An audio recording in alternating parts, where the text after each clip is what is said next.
in the hell do you think you're doing? Hey, John Boy. I'm telling you straight, it's my way or the highway. So anybody wants to walk, do it now. Hey, everybody, we're all going to get laid. And again, it's picked off. It's Darius Leonard, a pick six for the Maniac. Touchdown, I-N-D-Y. Yes, sir.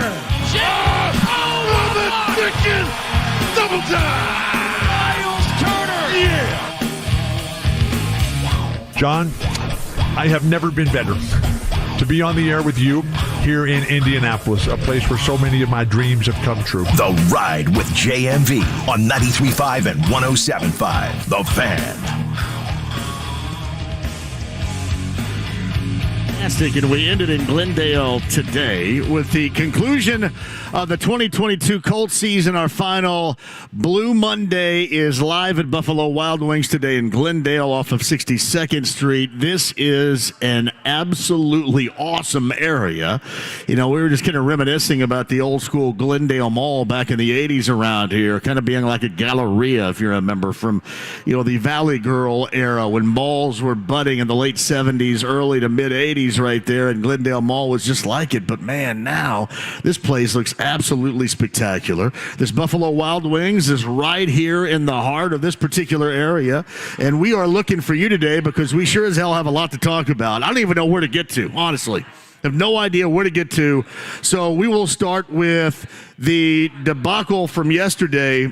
I'm assuming why there's no highlights is because of the way that it ended. Now, you can look at it twofold. I'm fine with the way that it ended, considering what the Colts need to do as far as draft positioning is concerned. But you have to be concerned considering how this thing went when Jeff Saturday took over on an interim basis, how this season has gone as not even arguably the most embarrassing season ever. I don't care what anybody says. You could give me these one-win seasons back in the late 80s and early 90s or back when they first got here. Nobody cared about it like this back then, and nobody lofted all these expectations out there. Nobody said for the first time since 2014, this is going to be your AFC South Division champion. There was none of that. You were just glad you had a football team. You were just glad that the Colts got out of Dodge in the middle of the night back in 1984, trucked it over here, and got football started for you. You didn't know how to react. You didn't know how to respond. Half the time you go to those games back in the day when they started at noon, if you remember, you would get there about 5 till. No tailgating going on. You had no idea what winning was about. So if it were a bad season, it was just among the myriad of bad seasons this team had. But there was never any, hey, this is what this team is going to do right now. You weren't told that. You weren't told that by them. And you have. And this has been the most embarrassing in the Indianapolis Colts era of all time. The most embarrassing. And you know what? Unfortunately or fortunately, however you look at that, doesn't matter. Jeff Saturday's always been a really good dude. That doesn't make him a really good coach. That doesn't mean he should maintain as the next head coach. He said earlier today in that closing press conference that he does want to be the head coach. He also mentioned that, and this is me, not him saying that, sweeping changes would occur because he would want to do it his way. Okay. Sweeping changes should occur, but what is his way? I don't know if I have anything as far as what they have accomplished since he's taken over on an interim basis where I would suggest to you that I would love to see this team make sweeping changes and point in the direction of the Jeff Saturday way, because that hadn't worked. It's looked awful. It's been embarrassing. There's no way in the world you can sell that to people around here. You just can't. And now everybody seems to be kind of on the same page. Everybody seemingly is looking at this as equally embarrassing as do I or others that cover this team. And this is going to be a tough sell. And it should be a tough sell. So you can't just lollygag and say, well, I believe in this guy, so I'm going to go ahead and do this. Again, as I mentioned, if you were going to do that, you should have done that in the offseason. And people argue about me with that all the time. Well, that's really going to make it tough. No. We'll take that offseason of debate and then a fresh start other than going with this team. And by the way, any sweeping changes, I don't know how in the world you keep the general manager. You get 6 years of this, and now you want to make some changes, and the general manager is going to hang around? The only logical thing you can do is start new. That's it. And logically speaking, that's the fit. Because unless we argued about this yesterday on the set of the Colts pregame huddle, and I get where they're coming from, and I'm certainly not going to make fun of anybody because I love those guys, and I love working with those guys. And certainly two of which, both Joe Wrights and Bill Brooks, both of which played. But I got kind of you can't force it. Well, you can't force it. You got to go with what the board dictates. Now, you know what? You can't force it. You have to get your ass out there and go up and get the pick that is going to secure you one of the two described elite-level quarterbacks. That's what you have to do. Yeah, you do have to force it. You do have to force it. The last thing you want to do is, well, I don't want to know. I don't want to hear. I don't want to have it described to me. The cliche, and one that I absolutely hate, we're going to do what the board dictates. No, you're not. You're going to do what the betterment of your team dictates. That's what you're going to do. And if you don't do it that way, you're not doing it right. And it wouldn't surprise me because I always have to hear about what the board is going to dictate. I don't give a damn what the board dictates. I give a damn about this team getting better and starting new. So you go out there and with these assets we talk about all the time, and if it's existing players, which I'm assuming it's going to have to be, you go out there and you put something together and you find your quarterback of the future. And to me right now, unless my mind has changed by the time the combine rolls around or whatever, unless my mind has changed, you've got two of them. You've got two of them.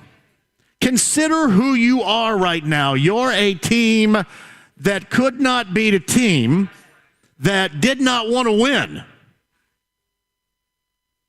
The owner didn't want to win. You think Cal McNair wanted to win that game? Did you see that video I put up on my Twitter account yesterday? He was walking off the field after that game, said, wait, what? Wait a minute, we just won? What did we just do? How do we just screw ourselves royally here by winning? How do we do that? You couldn't beat that team. 4th and 12, 4th and 20, 2-point conversion. You could not beat that.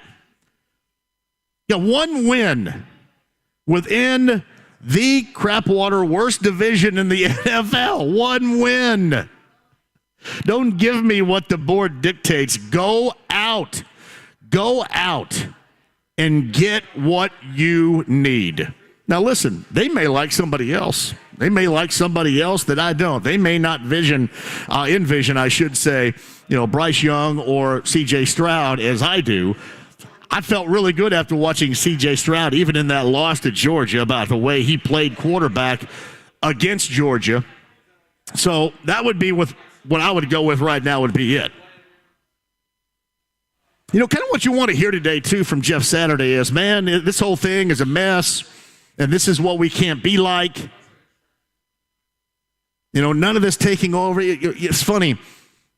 In the last 24 hours, you hear excuses, all right? There's really not a great deal of accountability. You just hear excuses. Oh, thank you, brother. I appreciate it. I need one like you would not believe. Thank you. I'll put that right here so everybody can see the ice cold Bud Light. But you hear excuses. I mean, you got to go out. When you have a season like this, you absolutely have to own it. You got to own it in a big way. It's like yesterday, IU losing at home to Northwestern. And Mike Woodson was asked, about the defense. And the first thing he brought up was the fact that they don't have Xavier Johnson and don't have Race Thompson. Well, their defense, honestly, wasn't that great prior to. But here's the other aspect. What is that telling the dudes presently on your team that stinks at defense? Oh, well, we're not really going to get that much better because these guys are injured? can't say that. You can't say that if it's true. Because everybody like me, whether it's somebody that really knows what they're talking about or somebody that doesn't, or if it's a casual or if it's a hardcore fan, they're all going to point the finger and say, oh, well, look, you're just making all these excuses. That's exactly how it sounds. Exactly how it sounds. This Colts team needs new guidance. This Colts team needs new guidance, and guidance that you can trust. You and Jim Irsay. Because with that new guidance, Jim Irsay needs to go ahead and take that step back. Play some music. Get Kenny Arnoff on the drums again. Get all our guys in that band, which I absolutely love because you know me, I love music. Get the band together.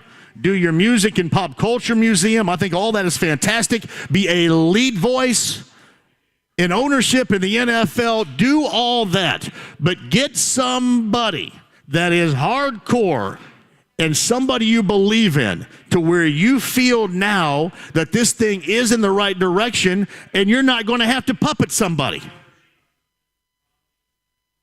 You don't want to have to do that anymore. You don't want to have the Muppet Show going on around here anymore. Well, you got this general manager, and he's not really down with this interim hire, so I'm going to swoop in. I'm going to make it anyway. I mean, no. That's why that person, again, is Jim Harbaugh. That person to me, and again, we'll get into a little bit later on whether or not you're buying it. You hear all these rumors around here. You were told last week that unless something drastically changes, he was going back to Michigan. We've seen things drastically change before. I'm just telling you, that's the type of personality that's necessary. You come in, you believe in this guy shaping your future. I know he can be a little bit off the wall, but to me, that is the personality, and really, to this point, the lone personality to me that makes any sense whatsoever. And again, you're going to have to go out and make it happen. We're going to let the board speak to us. I'm so sick of hearing that. I don't want to care it. Who cares what the board has to say? You know what? Your roster says that your quarterback position sucks really bad, and it has for a long time. I would believe more into what your roster is telling you about the most important position in sports than I would what the board is dictating to you. Go out and get it. Make these people that are non-believers right now believe that this is what you want for the future. I know, it's easier said than done. I know, I make it sound so easy right here. I'm just telling you the tact that is necessary. This soft-core approach no longer works. I'm not saying, well, you got to yell at players, and I'm not talking about that whatsoever. I'm just saying go out and get what you need to be better. And put your trust in somebody leading this team in the future that can identify that. Put your trust in somebody that's going to lead the future in the future of the NFL. Not this, we're going to play this like it's 1983 crap. That has to stop. This all has to stop. All you have to do is look at Saturday night. Can you believe the team that is representing the AFC South in the postseason? Now, granted, I say this, and they'll probably beat the Chargers coming up in the wild card this weekend, right? Because I think it's 50-50 right now. But look at the team. Did you watch those teams on Saturday? Did you watch Tennessee and Jacksonville play? And if you're a Colts fan, you could not for a moment get away from, are you kidding me? This is what it would take? Are you kidding me? My favorite team beat one of these teams within their own division, tied and lost, lost and lost, lost and win, one win, and then have people get the audacity of somebody saying, well, I think we're really close. We're really close to what? What are you close to? Just drives me nuts. This is the time to break free. This is the time, if you're Jim Irsay, to go out, and if you're going to put everything in to getting this thing back to the golden era, everything into it. Now is the time. Don't let anybody hold you back. Got to trade some active players, I guess if Chris Ballard's still around here and you got to pry selections from his hands, then get to prying. But I get where you're coming from on this. I got so many people saying, hey, I can't take this anymore. I'm over this. I can't take it. And again, I don't want to hear any part of what was the woeful past back when this team first got here, through the 90s or whatever. There were zero expectations. You were just glad you could go to the local Lazarus or LS Airs back in the day, and in the sporting goods department, you would find an Indianapolis Colts jersey. You were just glad they made those. You didn't really care. You had no idea what winning meant. But during one particular era, you found what winning did mean. And when you found that and you recognized that, surely you understand in the present how stinking far they are away from any of that. And within the AFC South, don't get me wrong, you can have a bounce-back season. You can have a bounce-back season. You can be Haley's Comet and fly through here. But we're talking about sustaining.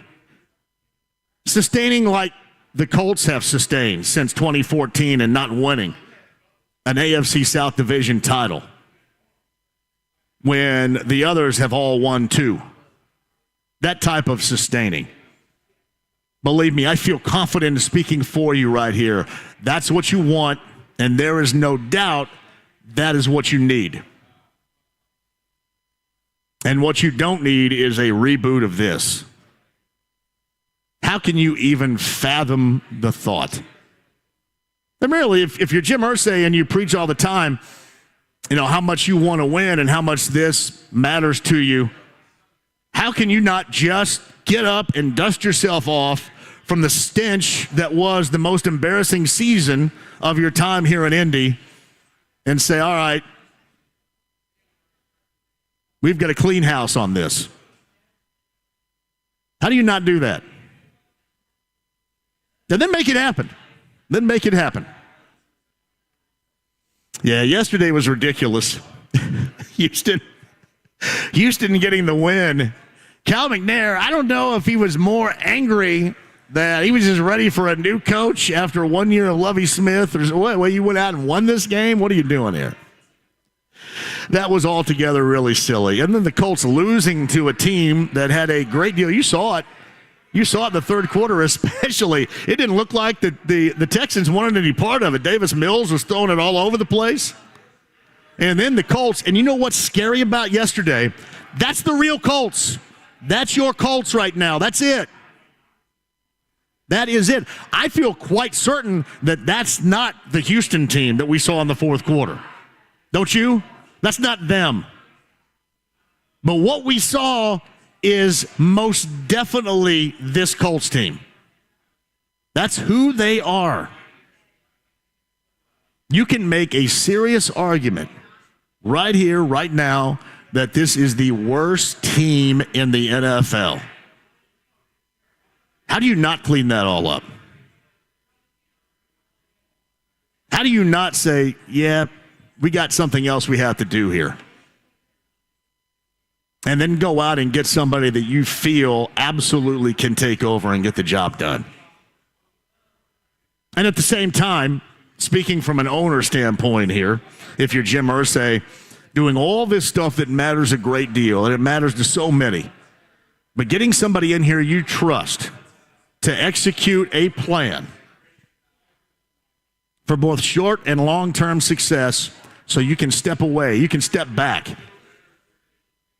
and not have people describe you as meddling, as interfering, as overriding, and turning this into a clown show that it has been. It is. The only thing this clown show has lacked is any sideline back and forth, any animosity, player on player on the sideline. And then when I think about that for a moment, you go, oh, well, good, these guys. But then you think about it from terms of Well, they probably just don't give a crap and they want to get the hell out of Dodge. That's why they don't care. Yeah, they don't care. They may not care because they're losing and because they're embarrassing. They just want to get up and get out of here. The heck with this. That's how you have to look at it. Everybody always says how important this season or the next is. You have decisions to make right now that will absolutely have impact on the short and the long here, and it depends on whether or not, I don't want to say satisfied because you know he's not satisfied, but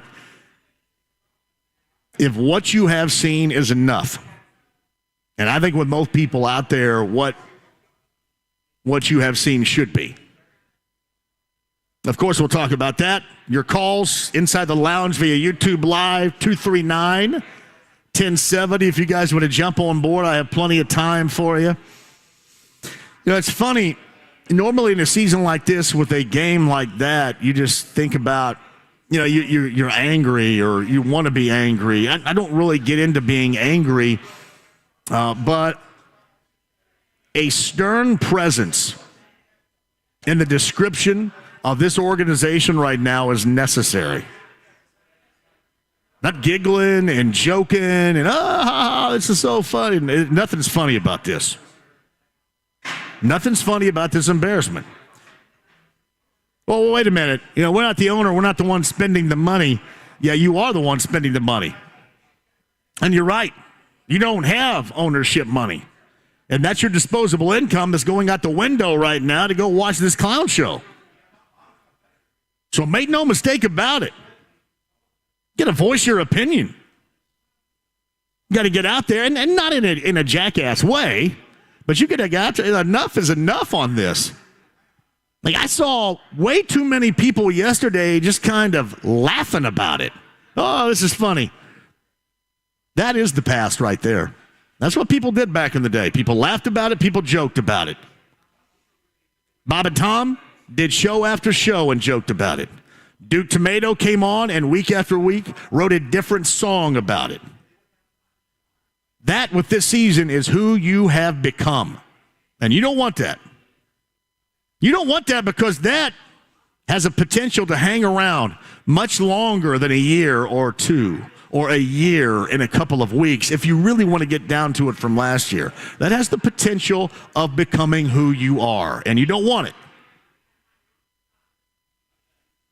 Inside the Lounge via YouTube Live, you can check it out. We'll get in there in a second and log on. Plenty to talk about regarding the Colts. Jeff Saturday met with the media a little bit earlier today. I haven't seen yet, unless I missed it. I just sat down here. But I have not seen when Chris Ballard is going to meet with the media. We got Stephen Holder, ESPN.com, coming up a little bit later on. I'll again ask him, pepper him with questions about Harbaugh, I'm sure, and Ballard moving forward. We'll talk about that in the 5 o'clock hour. Our friend Jake Query's coming up in the 4 o'clock hour as well. I did mention in this opening remark portion of the show, IU yesterday. Yeah, Mike Woodson talking about how you're missing these two players and that being the reason why your defense is so bad. All you did is justify to everybody on that team, oh, okay. Well, it's just not me. It's just not my effort. You know what it is? It's you and your effort. That's what it is. That's what it is. And I know what Trace said. I know Trace Jackson Davis said after the game yesterday, you know, this is what happens when you don't do what your coach says. Well, I mean, leaving three-point shooters wide open. I mean, really, any college-level shooter for that matter, to find a groove on the road, that's what you do. That's what you do. You let a team get going and get confident, shoot, straight on look, no defense threes that anybody at that level should be able to make. And then you have two players that can play and others that simply cannot right now. But you cannot come out and say that, well, our defense is because there's no Xavier Johnson and because there's no Race Thompson. Don't get me wrong. I know that you miss those guys. Don't get me wrong about that at all. But all you have done is give a team that seemingly does embrace excuses. You have just given them a huge defensive excuse. Oh, well, good. Well, I'm glad I can't help out. I'm playing as hard as I can. No, you're not. Look what Northwestern did to you yesterday. Oh, I know. They lost by 1, and Trey Galloway hit a half-court shot and whatever. But look what they did. That is not the message. Not the message you want to deliver. Hopefully that is the message that we heard. Hopefully that's not the message that's being delivered with that team in that locker room. Because all that's going to do is spur more of what you saw yesterday, and IU fans were beside themselves. I don't blame you. Purdue on the road in Philadelphia getting a win over Penn State yesterday. And a shout out to the Pacers, because without the Pacers right now, Purdue also, but certainly without the Pacers, professionally speaking, I don't know what you guys are talking about. I don't know how good you guys are feeling. Yesterday, a win over the Hornets. What was it, 29-9? What do you guys call him? My guy? For my guy. I'm proud that he is my guy. I cannot fit into that, Zach. Right? Give me that. What is this?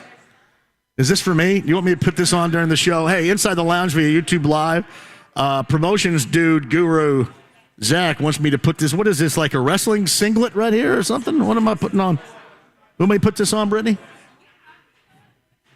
How do you think that would look on me right there? Look at that. Look at the back on that. You know how a little backless action for me right there? That's incredibly sexy, no doubt about it. No, but the Pacers and my guy, Miles Turner, another big day, another big late afternoon. Oh, I'm okay right now, thank you, though. Another big early evening. And this team continues to make us all wonder what we were thinking. Well, part of it is what we were told. And nothing against it, because if I'm Rick Carlisle, I'm going to try to cushion the blow of what I believe to be a lot of losing, too. Always over-deliver. Never under-deliver, Colts. Always over-deliver. The Pacers are over-delivering by a long shot right now. They're legit. I know I saw the article about Miles Turner over the weekend. I think it was from Mark Stein that suggested that he has turned down a couple of offers, longer-term offers to stay here. It seems like that is probably, I don't know because I am not an agent. I don't know because I can barely add. But it sounds like the art of negotiation to me, and if I'm Miles, why not? Why not? You have made yourself, for a team that everybody's in love with right now, an indispensable piece. Right? Oh, I thought your boy wanted to stay here. Didn't he say that? Sure he wants to stay here. I don't blame him whatsoever. I don't blame him whatsoever for playing it, or his agent for playing it. But what he has done, he has made himself a vital portion of this team, not just in the now, but for the future too.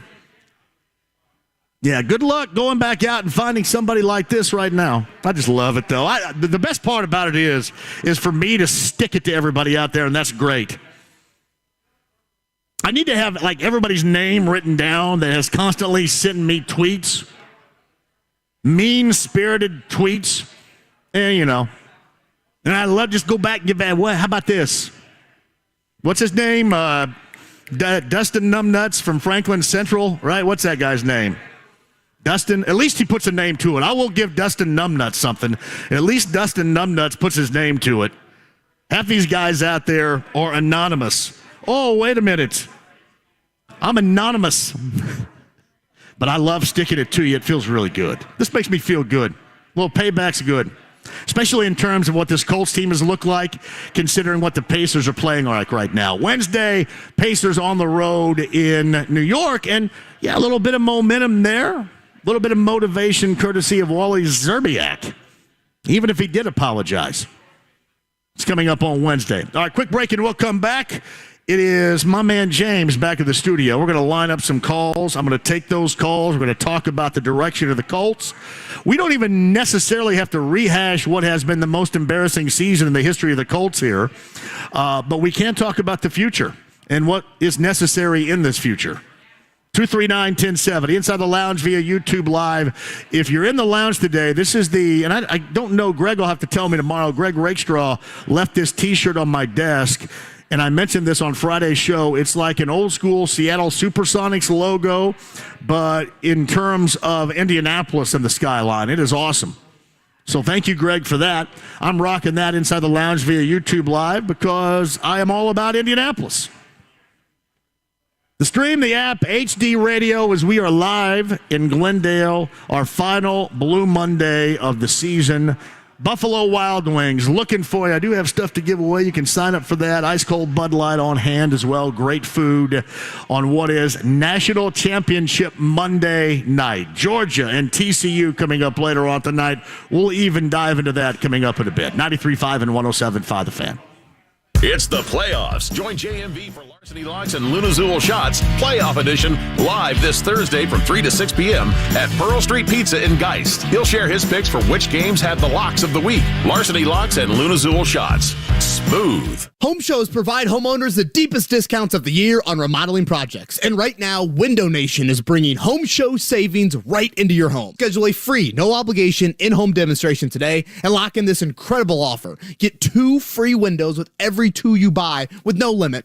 Plus, pay no interest for 60 months. Imagine the savings in cost and lower energy bills, but you don't just have to imagine how beautiful new Window Nation windows will look on your home. You can see it. Use their free virtual visualizer at windownation.com/home show. Upload a picture of your house and try out hundreds of options online. Get design tips from the experts and learn how Window Nation's trained installation specialists have helped over 150,000 homes with over 96% satisfaction. But remember, these once-a-year home show savings are for a very limited time. Call Window Nation today at 866-90-NATION or go to windownation.com/home show. Get 2 windows free with every 2 you buy. Pay no interest for 60 months. That's 5 full years. 866-90-NATION or go to windownation.com/home show. Hey, it's John here for my friends at Form Credit Union, the absolute best to deal with, too. And Form Credit Union offers a full range of insurance options for your car, house, personal, business needs as well. But so much more when you consider your plan for better managing, better budgeting your money. On a daily basis, they come up with these great ideas. That's my friends. Check them out today at Form Credit Union. 2023 is going to be a big year. I want it to be a big year financial for you. And to do that, you got to go with the best. That's Form Credit Union. Stop by a branch location today. Or to find out more right now online, that's formcu.com. Norman, before we start the surgery, I have some bad news. What is it, doctor? Well, I never graduated from med school. But the good news is, it's the Xfinity Hello 2023 sale. Now hurry, because new Xfinity customers can get 75 megabit internet for just $20 a month for 1 year with no annual contract. And this will get your heart rate up. When you add Xfinity Mobile, you get the best price for 2 lines of unlimited. I gotta get this deal. Plus, for a limited time, get $500 back with 2 new mobile lines. That's amazing, Doc. I know. I don't want to miss this deal. Let's reschedule. Doc? Drop everything and get to the Xfinity Hello 2023 sale now through January 10th. Go to Xfinity.com/Hello 2023. Call 1-800-XFINITY or visit a store today. Restrictions apply. Internet offer requires paperless billing and autopay with stored bank account. Equipment, taxes, and fees extra. After term, regular rates apply. Xfinity Internet required for Xfinity Mobile. Compares Xfinity Unlimited Intro to lowest price 5G plans of top 3 carriers. Reduced speeds after 20 gigabytes of usage per line. Data thresholds may vary. Hey, John here for Indiana's best. My friend Eric Wilson, Andy Moore, Buick GMC, 131st, State Road 37. It's in Fishers.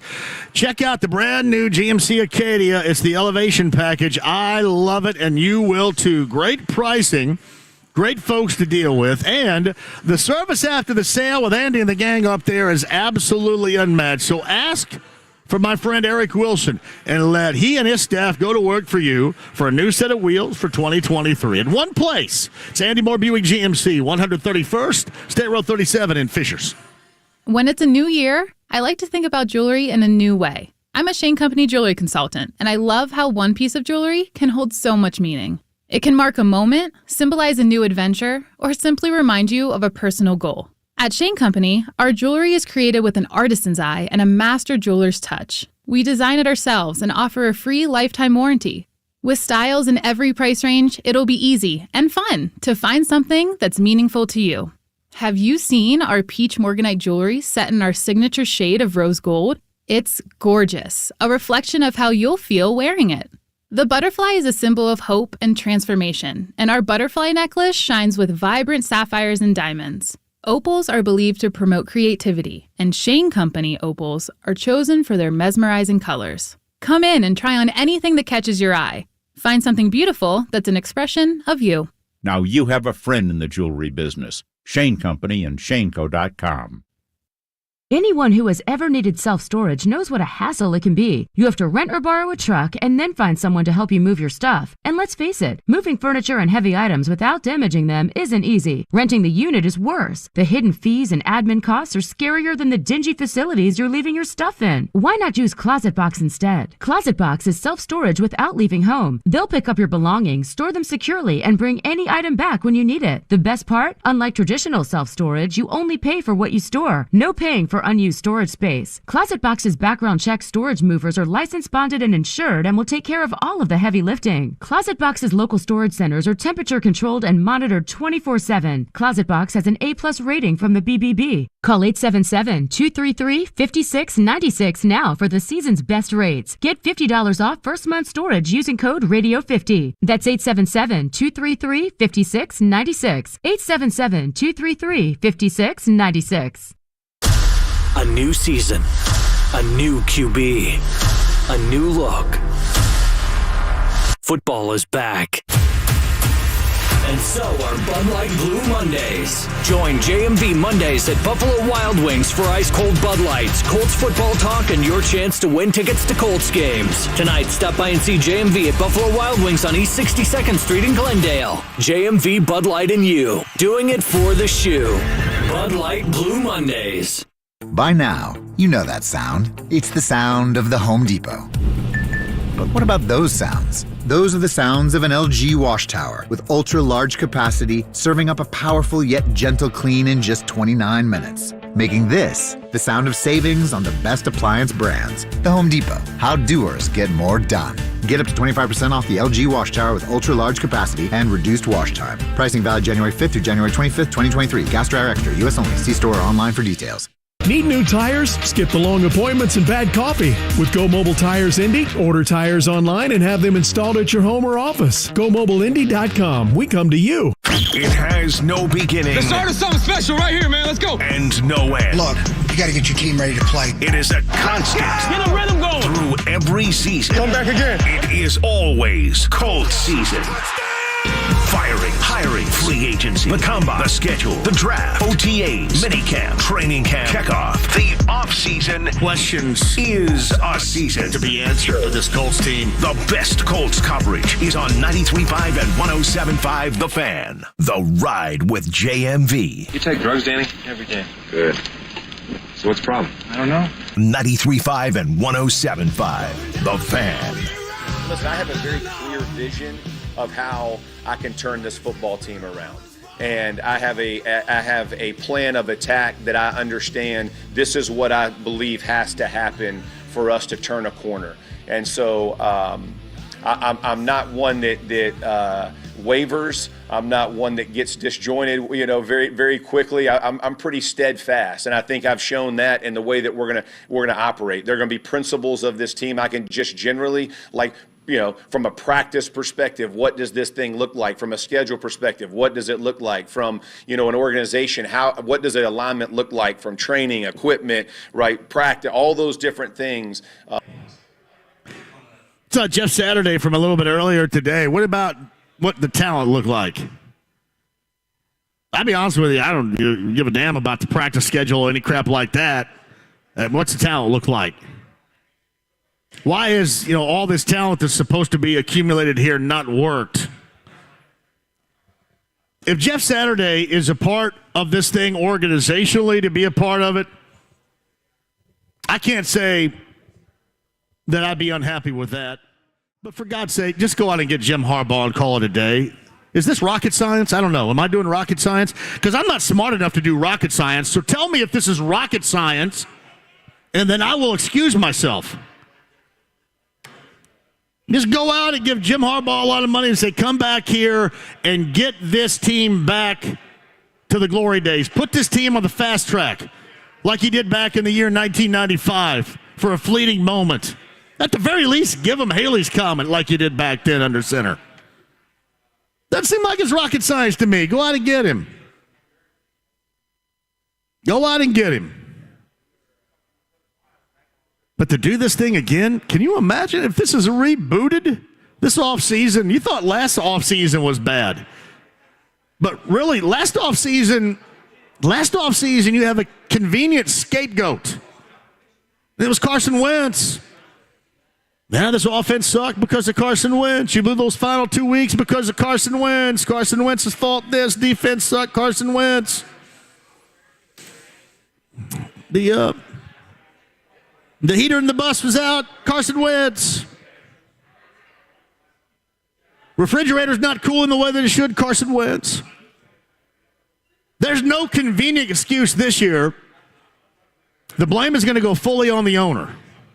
There's no convenient excuse.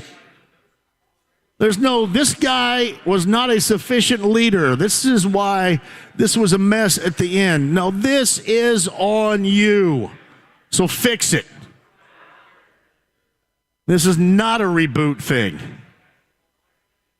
This has not been an enjoyable time. This has not been an enjoyable 6 years with Chris Ballard. It sure as hell was not an enjoyable 2022. Oftentimes, and I'm chief among them, I love going back. I love back in the day stuff. But you've probably noticed, right, when I go back in the day, like I go back in the day with stuff that's fun. I don't go back in the day when I wrecked my car and almost killed myself and the guy riding with me, you know what I mean? I don't go back, hey, that was really glorious back in February of 1986. Now, I embrace stuff back in the day that was awesome. And that's okay if you're Jim Irsay, embrace that. But you got to do something about it right now. And this reboot effect with Saturday as coach and Ballard as general manager, don't do it. Again, if you want to put Jeff somewhere evaluating, consulting, helping build, sure, because you trust his voice, okay, I understand that. But if you trust his voice, how much can you trust Chris Ballard's? How much have you trusted it recently? You got to go out. You got to go out. Actually, I don't even know if I need to say it. You know what you need to do. Inside the lounge via YouTube Live, I'm going to wave at you folks because it's good to see you. We're live, by the way, at Buffalo Wild Wings. We're off of 62nd Street in Glendale. What a great location. Got some friends of the show already here. The ice-cold Bud Light in which I'm drinking. If you guys are watching right now via YouTube Live in the lounge, you know that very well. Query top of the hour, Stephen Holder in the 5 o'clock hour. Let's do some calls at 239-1070. Corey has been on hold. Corey, you want to lead us today? What do you think? Yes, sir. So, I love the show. I know you hear it all the time, but it's the truth. So just a quick comment and then a follow-up question. So comment is, I feel like the Colts are victims of their own success at the quarterback position. Obviously, the Manning error, nothing needs to be said there. Luck comes in. If he would have kept on playing, no-brainer, probably first time up, Hall of Fame type of guy. So the question is, if we are able to finagle the number 1 overall pick, which one of the quarterbacks available do you think is most ready to take the field and make a difference? Because as we've all seen in years past, a quarterback in the first round is never a surefire bet. And we'll just be interested to hear your take on that. No. Hey, Corey, thank you for the call. That doesn't matter. All right, what is the best? Identify what is the best in this draft and go get it. Don't worry about whether or not C.J. Stroud comes from a place where, historically speaking, quarterbacks haven't been great. Don't worry about Bryce Young being too small. If those are the best quarterbacks available and can play at a high level in the NFL, then by God, go out and get one of them. I know easier said than done. But we hear that all the time. Go out and do it. Don't settle. Well, we can get this guy in the 3rd round on that. Well, maybe he'll turn into something. But in this case, go out and get it. Go out and get one of the 2 best quarterbacks. Hey, maybe I'll change a tune. And I know people are saying, well, you never mentioned Will Levis. Because the times I've watched Will Levis, he hadn't looked any good, is why I haven't mentioned Will Levis. And I've said that that's probably completely unfair for me. But that is just what I've seen. Now, if it turns out that all of a sudden he's got this incredible athletic ability and whatever, then maybe we revisit it. But I'm just talking about where I am sitting here right now. Go out and get it. Hey, if you whiff on it, you whiff on it. But I don't want to hear a damn thing about Derek Carr or any of this other crap. All right, this is a season in 2023 coming off an absolute disaster. Redo it. Get yourself a do-over. And don't half-ass the do-over. Well, this guy wasn't available, so we drafted the best player on the board. The board spoke to us. Yep, no, your season should have spoken to you. Did your season speak to you? What did your season have to say to you? I wouldn't be listening to the board right now. I'd be listening to your season. Be listening to what your team looked like this season. Be listening to your division.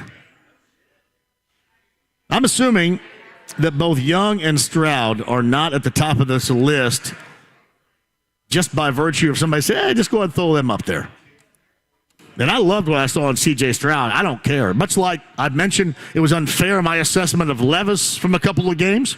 Probably equally as unfair of one game in particular that I lean on all the time in that semifinal against Georgia.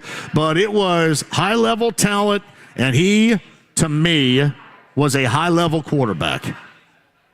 Enough said. So, yeah, this is you got to go for it. That is your position right now.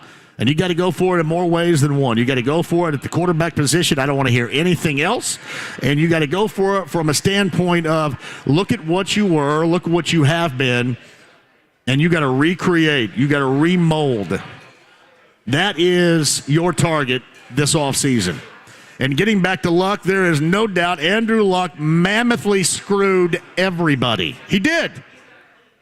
Well, you know, he just cared about, I'm glad he cared about his body. He could have cared about his body in March, and that wouldn't have screwed everybody. But he decided to care about his body when he should have been caring more about those around him, because there's no doubt he massively screwed everybody. But we're too far down the path now. And I think we have seen with a season like this, it just needs a complete reboot. Am I wrong? Anybody out there believe I'm wrong? Is Chris still hanging in? I know I yip-yapped a lot right there. Chris, 239-1070, if you're still there, take me to a break. What do you got? Well, I totally agree with everything you said about the whole reboot. Front office needs White. The defense, however, the defense can stay. I can keep the defense. That offense needs redone, completely redone. I'm not really up for talking too much about the Colts right now, but I want to talk about the red-hot Indiana Pacers. And where are all the Miles Turner haters today after that block? Yes. Where are they? You know what? They're quiet. They're embarrassed because they know, hey, Chris, you and I are winners, brother. We won. We are winners. We're the big winners, right? Because of this. They know that, and they shut the hell up. It's a beautiful day. Damn right. Love you, JMV. Have a great day. I'm back at you, Chris. Thank you. We're winners. It's exactly what we are, winners. I've hung with it for 5 years. We are winners. I'm not sold on that defense either, man. Let me tell you.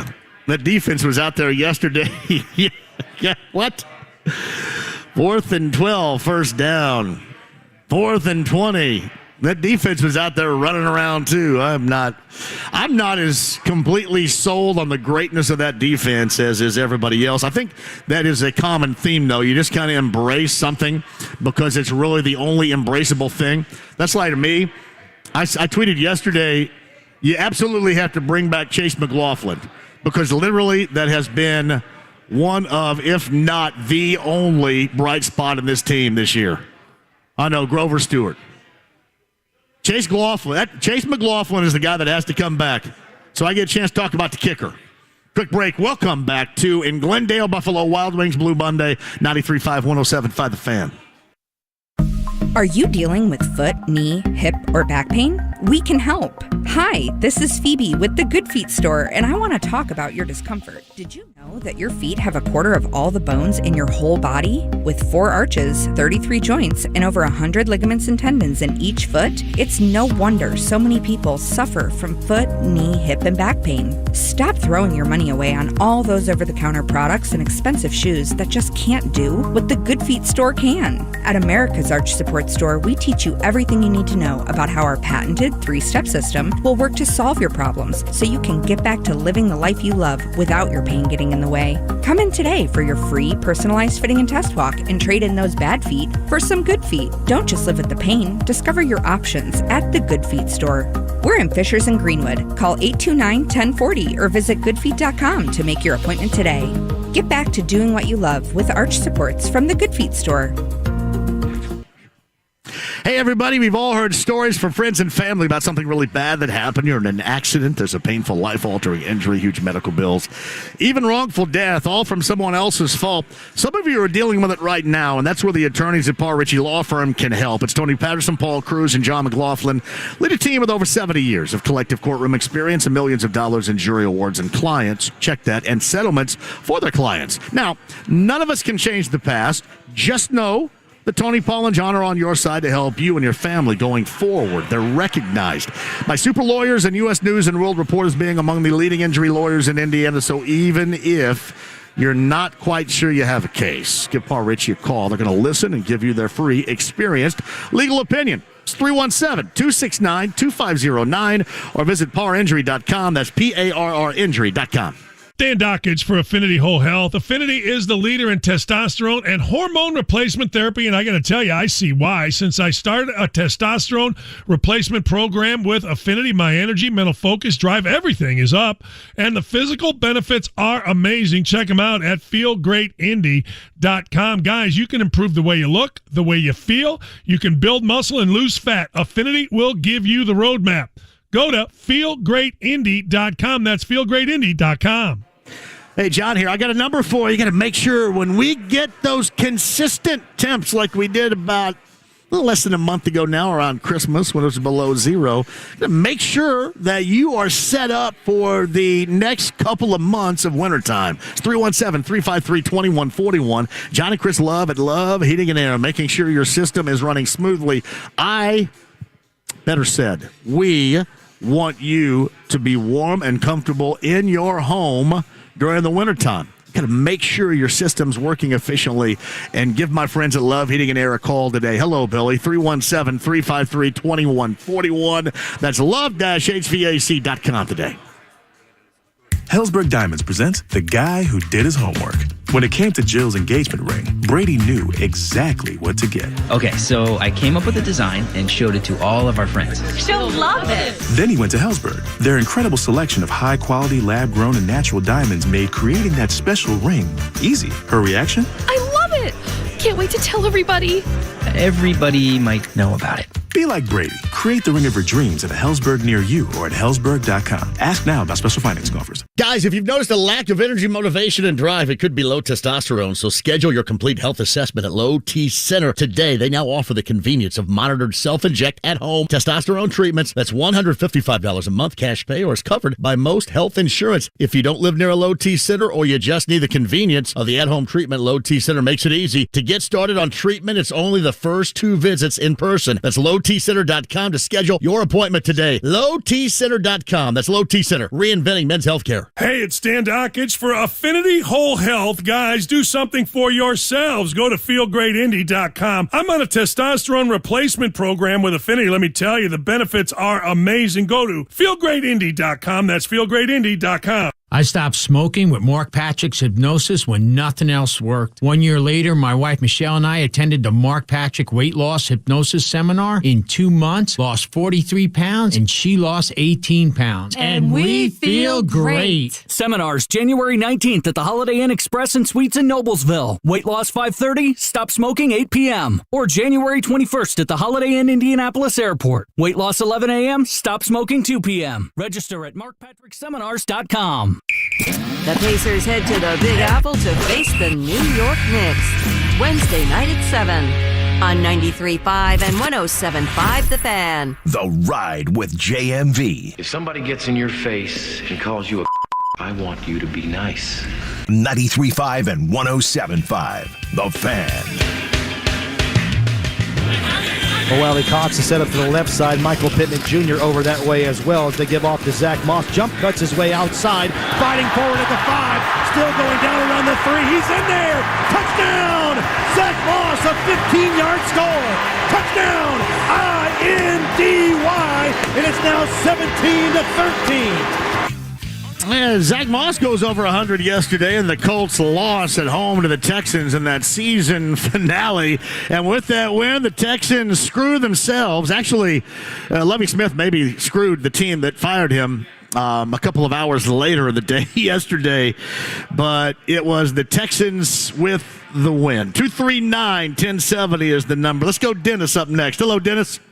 JMV, thank you for taking my call. I hope Chris is still listening to the show because I am enacting the first annual We Were Right About Miles Club meeting right now. JMV. Yes. I'm telling you, man, we've been trying to tell people for years now the value of this young man. And let me tell you what I've been dealing with today. I've been on Facebook, and the post for the winning of the game and his post-game comments, you actually have people on here saying things like, it took him 8 years to finally play like this. Because these horses' asses want him to fail. And it's more than just basketball. It is more than just, they just don't like the dude. These people want him to, the guy's 26 years old. All right? And these people you can't recognize because they're the dumbassest of the dumbest assistants. I'll just make up words right here. That's exactly what they are. They've been saying also the only reason he's playing like this is because it's a contract year. Are you serious? And then they're saying the reason why he turned down the contract extension over this weekend is because he's selfish. You cannot make this silly stuff No, you can't. You know what that is? That's the sound of losers. That's the sound of that's the loser mentality. They know they've been beaten. They know they have been wrong. They know they've been inaccurate. They know people like us have won. And that's what response you get from losers. Exactly. That's it. I'm going to throw him a quick bone by giving a shout out to our coach, Rick Carlisle. This man knows X's and O's. He's the one who set up Detroit for their championship. He went to Dallas, gave them a game plan. They stayed with that process, beat those boys in Miami. He's back here now. He's bringing that coaching expertise to the Pacers. And look how he is using Miles Turner. He has been wanting this for years. And now that he has got the opportunity, he has been showing all of us exactly what he is worth. And Rick, keep it up. JMV, thank you for taking my call. You call anytime. Thank you very much. Yeah, you just got to disregard a lot of that crap and know what you know right now. He is a vital portion to this team, and this team right now that you all have a tremendous sports arousal about, and with good reason. He is one of the chief reasons as to why. I've got to give a shout-out birthday-wise to Brandon. Happy birthday to Brandon. Brandon is in here right now, Buffalo Wild Wings on 62nd Street, Glendale. Brandon, happy birthday to you. I'm going to give a shout-out coming up to Colton Matthew Helton. Coming up in just, you will not want to miss this because we want to make sure we gather together and give a little bit of love for Colt. We'll do that coming up at the 4 o'clock hour. Your calls at 239-1070 and Jay Query next. It's Kevin and Query. Overall reality to me is that what we saw this year for the Indianapolis Colts was an absolute indictment of the way they were constructed. 4th and 12, 4th and 20, 2-point conversion, another level of embarrassment. And mercifully, it is over. 4, 12, and 1. 7 straight losses, 10 of 11. And now how does Jim Irsay react to the most embarrassing season in his ownership? Kevin and Query. Weekday mornings at 7. On 93.5 and 107.5. The Fan. A new season. A new QB. a new look. Football is back. And so are Bud Light Blue Mondays. Join JMV Mondays at Buffalo Wild Wings for ice-cold Bud Lights, Colts football talk, and your chance to win tickets to Colts games. Tonight, stop by and see JMV at Buffalo Wild Wings on East 62nd Street in Glendale. JMV, Bud Light, and you. Doing it for the shoe. Bud Light Blue Mondays. Hey, shout out to your 14 Central Indiana Cars locations. Got to maintain that winter road readiness.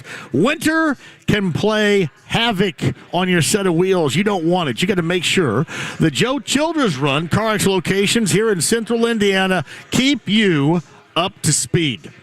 Winter, again, is problematic, but making sure you maintain with CarX is essential. Tires, brakes, oil changes, I should say, fluids, coolants, and more at your 14 Central Indiana Joe Childers Run CarX locations. To find the one nearest you, it's CarX.com today. Experienced commercial HVAC technicians, plumbers, and sewer and drain specialists, listen up. Vasey Commercial Facility Solutions is seeking new talent. Do you feel energized, fulfilled, and appreciated? If not, improve your life in 2023. Realize true work-life balance with full benefits. To learn more, call Vasey Commercial Facility Solutions at 317-873-2512 or visit their website, vasey.com. That's VASEY.com. The Hoop Collective Podcast. I'm at our ESPN LA studios. You may remember that Bev did a couple of days of work for ESPN last year. No, I remember. I was on with him. He left a gorgeous Dolce & Gabbana suit here that is just spectacular. You should wear it on TV today, Brian. I do not believe it will fit me, only because the arms are too long. You're across the street. Come over and get it. It's got to be at least a $7,000 suit. The Hoop Collective Podcast. Listen on the ESPN app or wherever you listen to podcasts.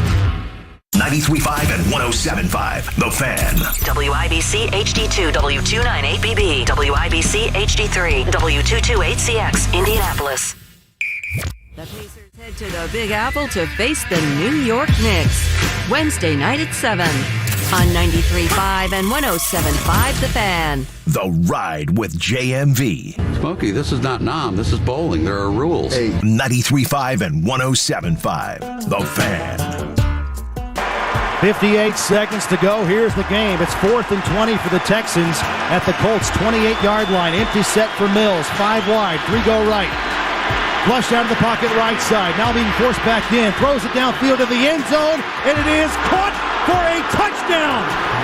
And that is Jordan Akins. And the Colts had a clear interception at the goal line. It was Rodney Thomas who mistimed his jump, and the ball went right through his hands into Akins' possession into the end zone for a score. Hey, welcome back. We're live at Buffalo Wild Wings. We are in Glendale today off of 62nd Street. Blue Monday right there. Matt Taylor and Rick Venturi on the call of another in a long line of embarrassments yesterday to close out the season. To close it out of that fashion. Move up a pick, that feels good. But the season in which you won one within the putrid AFC South is beyond embarrassing, just to go along with all the other embarrassments that this season has brought. All right, get here today. You got great food, Buffalo Wild Wings, Glendale, and ice cold Bud Light for you. Love to have you join us. Stephen Holder's going to join us coming up in the 5 o'clock hour as well. I did want to say this, though. 3-year-old Colton Matthew Helton, named after the Colts, by the way, has heart surgery coming up tomorrow. Family appreciates all your prayers and good thoughts. Colton, we're thinking about Colton. We'll raise a glass to Colton right there. Always thinking about it. Matt's always out here hanging out with us. It's awesome. The support that he gives and the support that we will give for Colton Matthew Helton right back coming up tomorrow, buddy. We are right here for you. Meantime, Chris Ballard and his press conference, that's coming up tomorrow. I think I just saw that actually within the last hour. Saw that. That's coming up tomorrow morning at 10:30.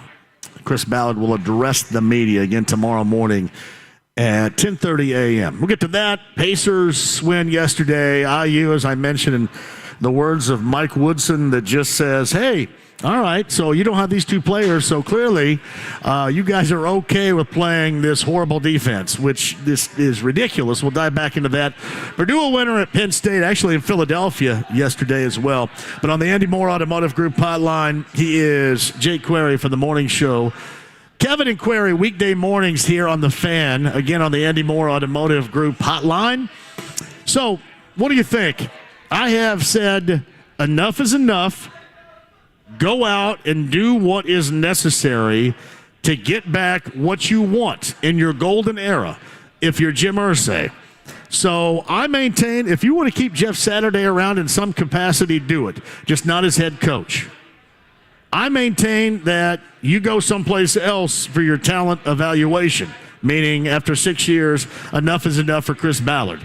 And I maintain that if everybody talks about how you want and will go as far as it takes to get a winner, go out and get Jim Harbaugh and bring Jim Harbaugh here. All right? I know it's easier said than done, but we'll start right there and let you play off of that. What say you? First off, John, thanks for having me on. Secondly, absolutely best wishes to Colton for his family. You know, I know that that's a stressful time. I always try to remind myself before family or loved ones go in for a procedure like that, that the people that are doing that heart procedure tonight will be at dinner with their family or going to a movie or whatever else, because to them, they do this all the time. And this is something that if they're in that position to perform that on Colton, that means they're the best at what they do. And so therefore, everything's on his side, and we certainly hope for the best. And, you know, I know what that all is like. So best wishes to him.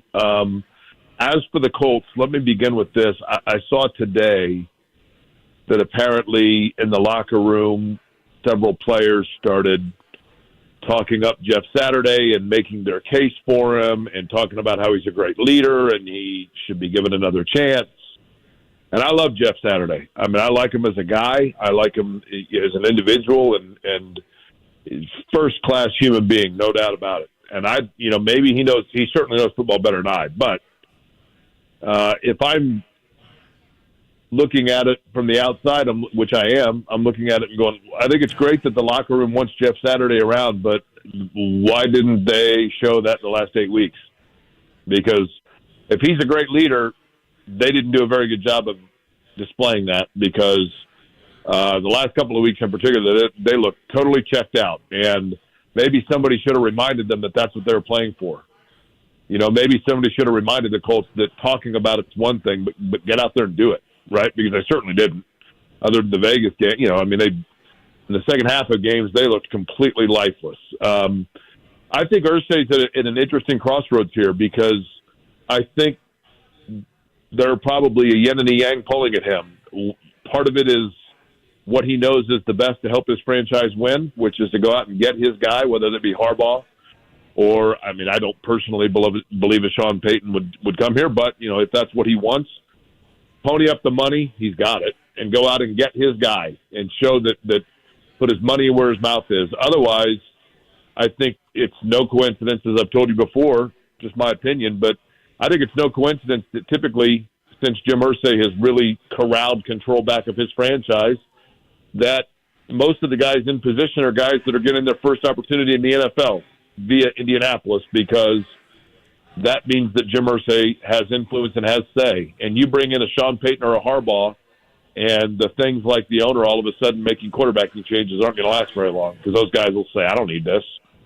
So I think that's the yin and the yang here. Does he want to do what's best to help his franchise win, or does he want to do what's best to help him stick around, and that, or not stick around, but stay involved? That's going to be interesting to me. He's the owner; he's always going to be involved, but you know what I mean by that. Yeah. So tomorrow, and I mentioned Jake Query joins us. Chris Ballard's got his 10:30 a.m. press conference going, media conference, I should say. It's not going to be live streamed, and I'm curious your thoughts on that. Does that mean anything? And I think I mentioned to you last week it was, right? I was at Buffalo Wild Wings in Columbus, and, compared to what Jim Irsay had said a couple of weeks prior in that ESPN interview where he had solidified Chris's return. Last week, I wasn't so sure. Do we read anything into that coming up tomorrow at 10:30 a.m., or is it nothing at all?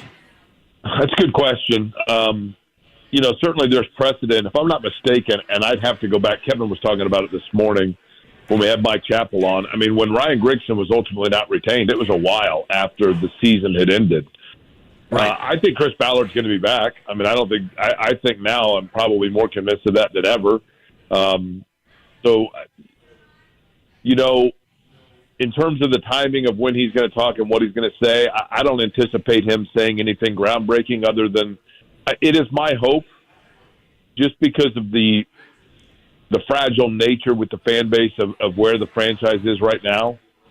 It's my hope that he doesn't get defiant and that he doesn't get defensive and that he shows a little bit of humility. I don't think that would be an altogether bad thing. I don't think Chris Ballard's a bad guy. I don't think Chris Ballard is terrible at his job. I don't think he's elite at his job either. I think he probably has the ability to be that, but I think he needs to quit acting like he is. And I think that will go a long way with a fan base that right now, even though people aren't going to quit going to games and that kind of thing, but the biggest thing that you want to avoid if you're a franchise is fans getting checked out. And I think some of them are teetering towards that. Well, it's that and the fact that I mentioned this at the outset, Jake, that they're a laughingstock. That team in that franchise right now is a laughingstock. And, people laugh about it, make fun of it nationally. People are laughing about it around here. And that's what I would have probably been more offended by, certainly if I was closer to the organization or within the organization, the fact that you were a punchline yesterday. The fact that people expected that to take place against Houston yesterday. That's what I would be most offended by because, let's face it, that's what you are right now. That's what you are. What we witnessed yesterday, what we've seen in the past 8 weeks, what we even saw at the start of the season, this 4-win season, this is what you are. And it's more of a sense of humor aspect for local fans more than it is anything else. And to me, that's a disaster. And you can see that right before you. It's hard for me to realize, John, I do a morning radio show. You do an afternoon radio show. We talk a lot about teams within the division, and now we're talking about the playoff teams. And, obviously the great story in Buffalo with DeMar Hamlin flying back to Buffalo today, and the Bengals, and they're the best team in the league right now, and Kansas City being the, probably the best team, and et cetera, et cetera. We don't talk much in the mornings about the New Orleans Saints. We don't talk much about the Carolina Panthers. And those franchises, in the grand scheme of things, are fairly irrelevant by today in today's NFL. That can change, obviously, pretty quickly. It is very surreal for me to think that the Indianapolis Colts have become that.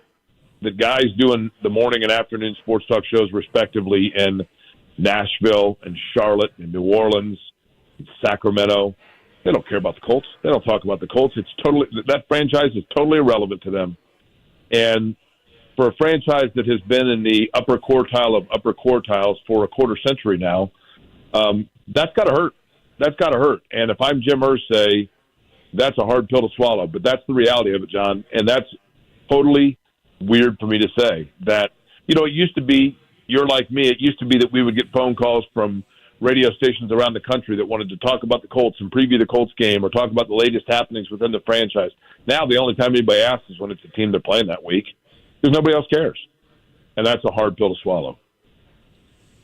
What do you think needs to be done? I'd mentioned, Jeff Saturday talked about sweeping changes, and he's right, but it's with head coach and general manager, to me, among those sweeping changes. What do you think is necessary for this team? And not only to get back on the right path, the right course, but to give a sense of believability to, as you mentioned, a fan base that has seemingly either joked about this franchise now or checked out. I think what's necessary is for a general manager, whether that be Chris Ballard as he, finds some success, or whether it be one from outside the building.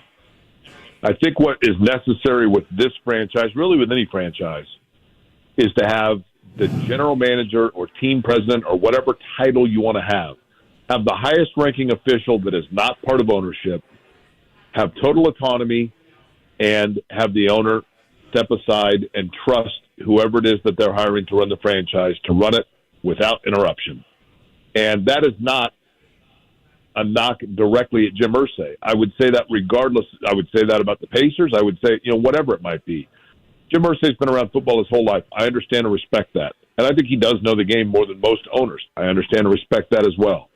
So it's not an indictment on his knowledge of the game. It's an indictment on what happens within any business when the person who is signing the checks selectively gets involved in things. I think that just creates in people a tension. I think it creates an apprehension from people being able to go with what their gut tells them to do is in the best interest.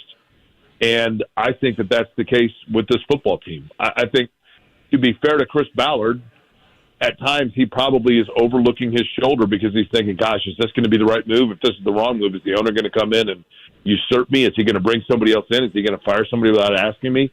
The best time in this franchise's last 40 years was when that is exactly what took place. When you had somebody in, when it was no question amongst everybody in the building where the buck stopped. And that's what they need to do. They need to get back to the place where everyone knows that the person making the decisions is the final decision to be made, and that then the chips will fall as they may, but there's not going to be any interruption of those decisions until they organically play out. A lot of people say this, and this is a common thing from NFL folks in terms of drafting, is you let the board speak to you. You let the board tell you what you need to draft. And to me, if you're the Colts sitting where you're sitting right now, you got to get up there and get one of those two quarterbacks.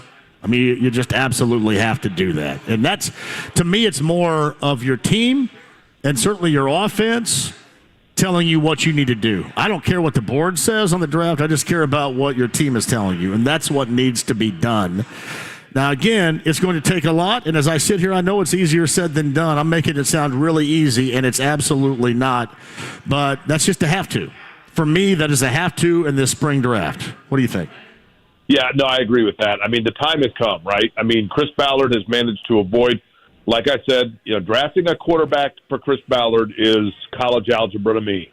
I held it off. I staved it until I could not delay it any longer, and I had to get it done if I wanted to move forward and finishing my degree. And the same thing is true of drafting a quarterback. He held it off for as long as possible. The time is now. The time is here. What's interesting to me now with today's news, and I know that people probably thought it wasn't news that affected the Colts much, but with Arizona parting ways with Cliff Kingsbury, what does that mean in terms of the new coach or the direction of what they want to do with Kyler Murray? I know that he's signed to a huge extension, but do they want to maybe move on from him? He was kind of attached with Kingsbury at the hip. Does that mean now that Arizona is going to completely turn the page, start over from scratch? And if that's the case, are they one of those teams that enters into the quarterback sweepstakes? To me, that's relevant as well. Where for the Colts, it's going to come down to, do they have a definitive guy that is their can't miss? That's the guy, and he is head and shoulders above everybody else, whether that be Levis, whether it be Stroud, whether it be Young, whether it be the kid from Florida, or are they happy with, we'll stay where we are and take whichever of those is still available? Those are decisions they're going to have to determine. But if the days of dilly-dally are over with, man. If there's a guy out there, John, that they think is their quarterback, they got to go get him. They got to do what they can to get him. And if that means sacrificing some of their coveted draft capital, then you got to do it. I mean, they don't have the luxury. If there's a guy that they feel is their quarterback, they don't have the luxury of sitting around and letting the chips kind of fall their way. They got to go get it, because they've screwed around and waited long enough on this, and you see where it got them, right? You're right back to square one. And you have to have somebody. Yeah, you have to have somebody at this point too, I would think. Because people ask me all the time, and I'm sure you get asked the same thing. Well, what about Derek Carr and all? I mean, and no more of that. I mean, this is one where you are high enough up in the draft to where if you got to get higher, you just got to go out and do it. And certainly by now, you would have somebody hard targeted that essentially not 100% by any stretch, because you still have the combine and pro days and all that crap. but somebody that you really like more than you like anybody else. And I mean, hell, maybe it's not one of the two guys at the top of the list. Maybe it's Levis, a person that I dismiss. Maybe Agreed. it's even lower than that. But hopefully by now you have somebody in mind that you believe long-term can be that solution, because there's no more Band-Aiding this thing over. You got to go out and you got to find that in this draft. The only way that I would accept them not taking a quarterback in the first round is if they can trade back, or if they can draft, say, a stud receiver or something like that and they target and they believe that Hooker out of Tennessee coming off injury is a first-round talent and then get him in round 2. But that's a risk, man. And I just think that they have spent their risk card. They just have. I mean, I could accept that scenario that I just laid out, but it wouldn't be my preference, because this fan base has been too patient, man. They were too patient with the Carson Wentz gamble. They were Phillip Rivers was a nice player, but everybody knew he wasn't going to be here long. They were too patient with Matt Ryan, and then allowing that to suddenly be, jerking of the wheel over to Sam Ehlinger and then back to Foles and back to Ryan. People have been too patient, man. The days of, as we've talked about a million times, those days of the early 90s of Craig Walsh to Chris Chandler to Gary Hogeboom to Don Mikowski, the constant rotation, people are over it, and the time is now. So, Jay Query, the morning show, Kevin and Query, 7 until 10 a.m., Monday through Friday here on 93.5 and 107.5 The Fan. He's on the Andy Moore Automotive Group hotline. Away from that for a moment, I mentioned, too, IU with that loss at home yesterday to Northwestern, and Mike Woodson saying afterwards regarding the question about his defense or lack thereof with his team suggested that, hey, here's the answer. You got two guys that are sitting on the bench that aren't playing, alluding to Xavier Johnson and DeRace Thompson. And I can't think of anything for the rest of that team that's not playing defense well, anything worse, or a worse message you could send to them right now. And hopefully it's different when you're with your team and you're in practice and it's a private situation, but that in public is, to me, not at all what you want the rest of that team to either hear or certainly digest the way they're playing. It's the worst possible answer, and if I was an Indiana fan, I'd be livid over it. I'd be livid. I mean, you got, as I mentioned earlier, you got Indiana fans doing backflips with every single kid that commits, and this guy's going to be the program changer, and this is the top 40 player, and Teague says this guy's going to be great, and da-da-da, and on and on and on. Not Teagues, I mean the message boards, not Jeff. And on and on and on, right? And so you've got all these players. I mean, and then two guys go down, and suddenly that they're supposed to be the only one that play defense?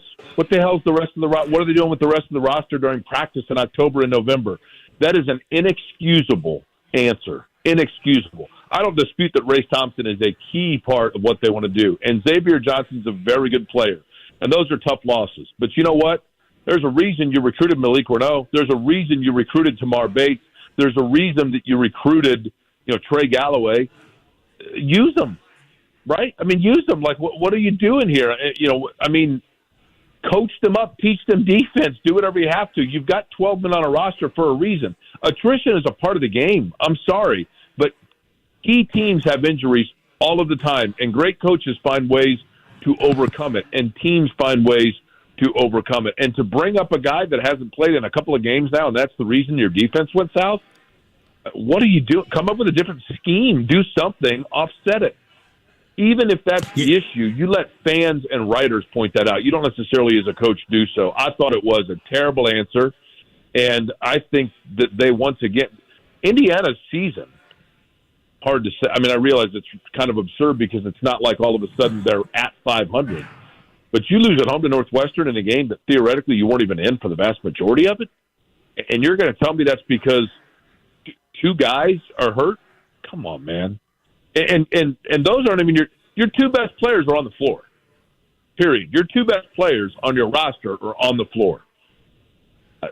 I'm sorry, you're making too much money as a head coach to lobby that BS out there, and it's an insult to your fans to expect them to accept it. I don't, and to me, I don't even so much care about what the fans take into this as much as I would about my team. That's why I mentioned, hopefully that message is drastically different in a locker room and privately, because I wouldn't want these guys thinking, well, you know what, we're kind of screwed defensively because these two guys are out of here. That's not a strong message whatsoever from your head coach. Totally. I mean, you're thinking like, well, hell, we just got a free pass. I don't have to play defense the rest of the year. Our coach says that it's just these other two guys. So, we're good. I was bewildered by that. I heard that this morning, and I was like, are you kidding me? I mean, we played it. Mark Dykton played that bite, and I couldn't believe it. I couldn't believe that's what he said. But that's where they are.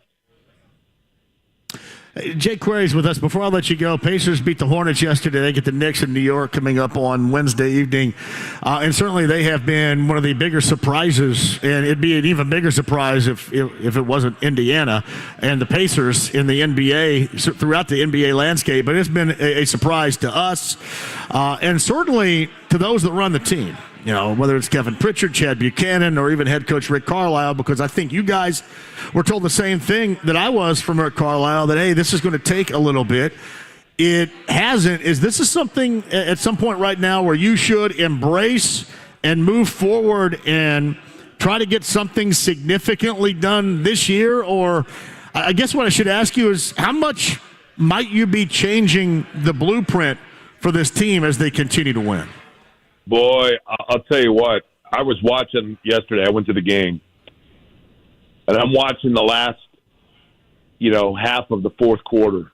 And it was a close game, probably closer than it should have been against the Hornets, in particular a Hornets game where LaMelo Ball has 13 and fouls out. But you're going to have it. And so I'm watching it, and this is becoming a pattern where late in the game, when the game is in the balance, Andrew Nembhard is on the floor. Aaron Nesmith is on the floor. Tyrese Halliburton is on the floor. Benedict Mathurin is on the floor. They're all four under the age of, I think, 24, if not 23. And then you add Miles Turner and Buddy Hield into that mix of players. And you've got a core there, John, that I'll be honest, and Miles Turner is a key cog. And, yes, they absolutely need to do what they can to re-sign him and retain him, because this group is just playing extremely well. And you add a couple of young players via the draft, and then you throw in Jalen Smith into the equation. And, we haven't mentioned Chris Duarte, who's obviously, a little bit older, but a good player and young in his NBA career. They've got, at this point, maybe I'm naive. At this point, I am perfectly content with, you know what, this is our core moving forward, and now we add pieces to it via the draft. And I'm willing to push that in and give it 3 or 4 years and see what happens. I know that there are contracts there. You got to figure some things out. But if Turner and Hield want to be here, and I think they probably do, I know that they are valuable pieces that other teams are going to throw money at.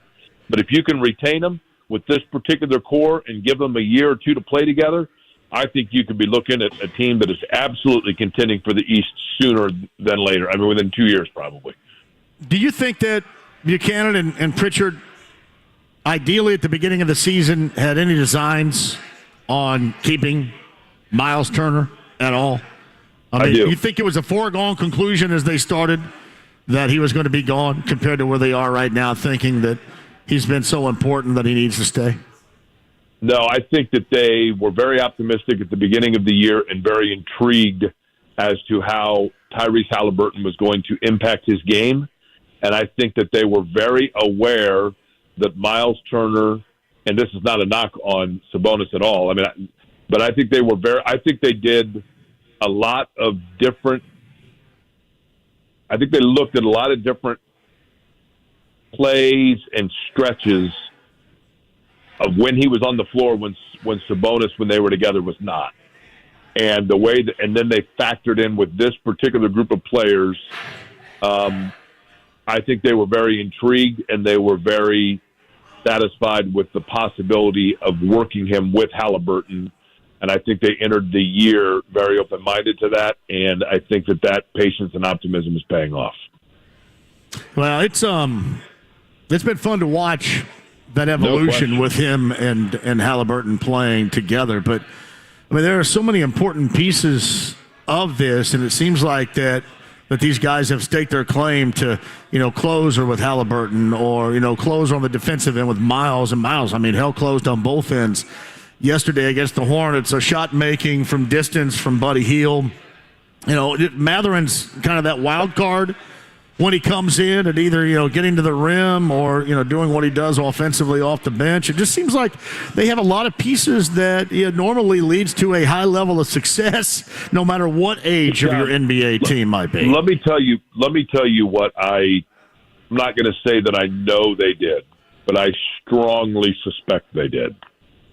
I think what they did with Miles Turner is they went back and they looked at the moments when Miles Turner was not in games or was not on the floor and Sabonis was, at the percentage, the average number of players per set that touched the ball in a half-court set when Sabonis was on the floor versus the number that did when Turner was on the floor and Sabonis was not. And they realized that when Turner was on the floor, there was a greater rotation and movement of the basketball. Understandably, because Sabonis is a very high-level and efficient low-post scorer. This is not a knock on Sabonis at all. But once they saw those numbers, then they realized that if they wanted to play a more offensive, free-flowing offense, that Turner was the one that more facilitated that than Sabonis. So then they said, what players in a half-court set best facilitate for the ball to move around quickly? And I think that's part of why Halliburton was targeted in the trade for Sabonis. Buddy Hield was a bonus, and he's been an unbelievable bonus. But they knew with Turner here, based on, if you want to call it the cybermetrics or the in-depth analysis of half-court sets, they knew that with Miles Turner, it was facilitating for better ball rotation and movement around the offense. So then they intentionally put him on the floor with players that can move the ball around quickly, all of which have the ability to score in an open look. And that's why I think they were optimistic about Turner being part of the piece beyond just this year. Hey, I got to run really quick here, but do you think Miles and his reps are also thinking about how, in terms of his fit with this team, is it going to be any better anyplace else? I'm not suggesting he'd go someplace else and fail, but considering what it has been so far in less than half of the season, do you think they consider, maybe if you go someplace else, that fit, because there's no Halliburton with you, might not be nearly the same? I think they absolutely think that. Or let me rephrase, I think they absolutely are open to that line of thought and also are absolutely aware of the fact that jumping at that right away is not going to make them the most amount of money. So you play a little cat and mouse with it and see how much you can milk out of the Pacers to get them to sign. So, Jake Query, what are you and Kevin going to talk about? More of this? A little 10:30 a.m.? That's after you guys are off. And Kevin's going to have to sprint. He's going to have to sprint over there and cover that bad boy tomorrow morning. Kevin will be over there tomorrow, I guarantee it, to cover Ballard. Joel A. Erickson's going to join us from the start to talk about the Colts and anticipate the Ballard press conference, and then Tony East will join us to talk more on this Pacers topic as well. All right, buddy. I appreciate you. Be listening coming up tomorrow morning, man. Go Colts. We'll see you. Jake Query, morning show. Shout out to Colton, by the way, too, from Jake there. Closing out that particular segment. Buffalo Wild Wings, we are in Glendale today off of 62nd Street. It's a Blue Monday. Our final of the season. Got stuff to give away. We'll give that away coming up at 6 o'clock. Colts Roundtable Live. The final one coming up as well in the 6 o'clock hour. Stephen Holder, ESPN.com's at 5. Chris Ballard's presser tomorrow, not live streamed to the public. 10:30 a.m. It is officially underway. Quick break. We'll come back with your calls at 239-1070. Inside the Lounge via YouTube Live on 93.5 and 107.5 The Fan. Are you dealing with foot, knee, hip, or back pain? We can help. Hi, this is Phoebe with the Good Feet store, and I want to talk about your discomfort. Did you know that your feet have a quarter of all the bones in your whole body? With 4 arches, 33 joints, and over 100 ligaments and tendons in each foot, it's no wonder so many people suffer from foot, knee, hip, and back pain. Stop throwing your money away on all those over-the-counter products and expensive shoes that just can't do what the Good Feet store can. At America's Arch Support Store, we teach you everything everything you need to know about how our patented 3-step system will work to solve your problems so you can get back to living the life you love without your pain getting in the way. Come in today for your free personalized fitting and test walk and trade in those bad feet for some good feet. Don't just live with the pain. Discover your options at the Good Feet store. We're in Fishers and Greenwood. Call 829-1040 or visit goodfeet.com to make your appointment today. Get back to doing what you love with arch supports from the Good Feet store. Hey, I want you to have the best in plumbing at the ready for you. That's Lance and his local team at LD Smith Plumbing, 317-927-7186. That's ldsmithplumbing.com today. Oftentimes in the wintertime when the temperatures really dive, that is when you can be the most vulnerable.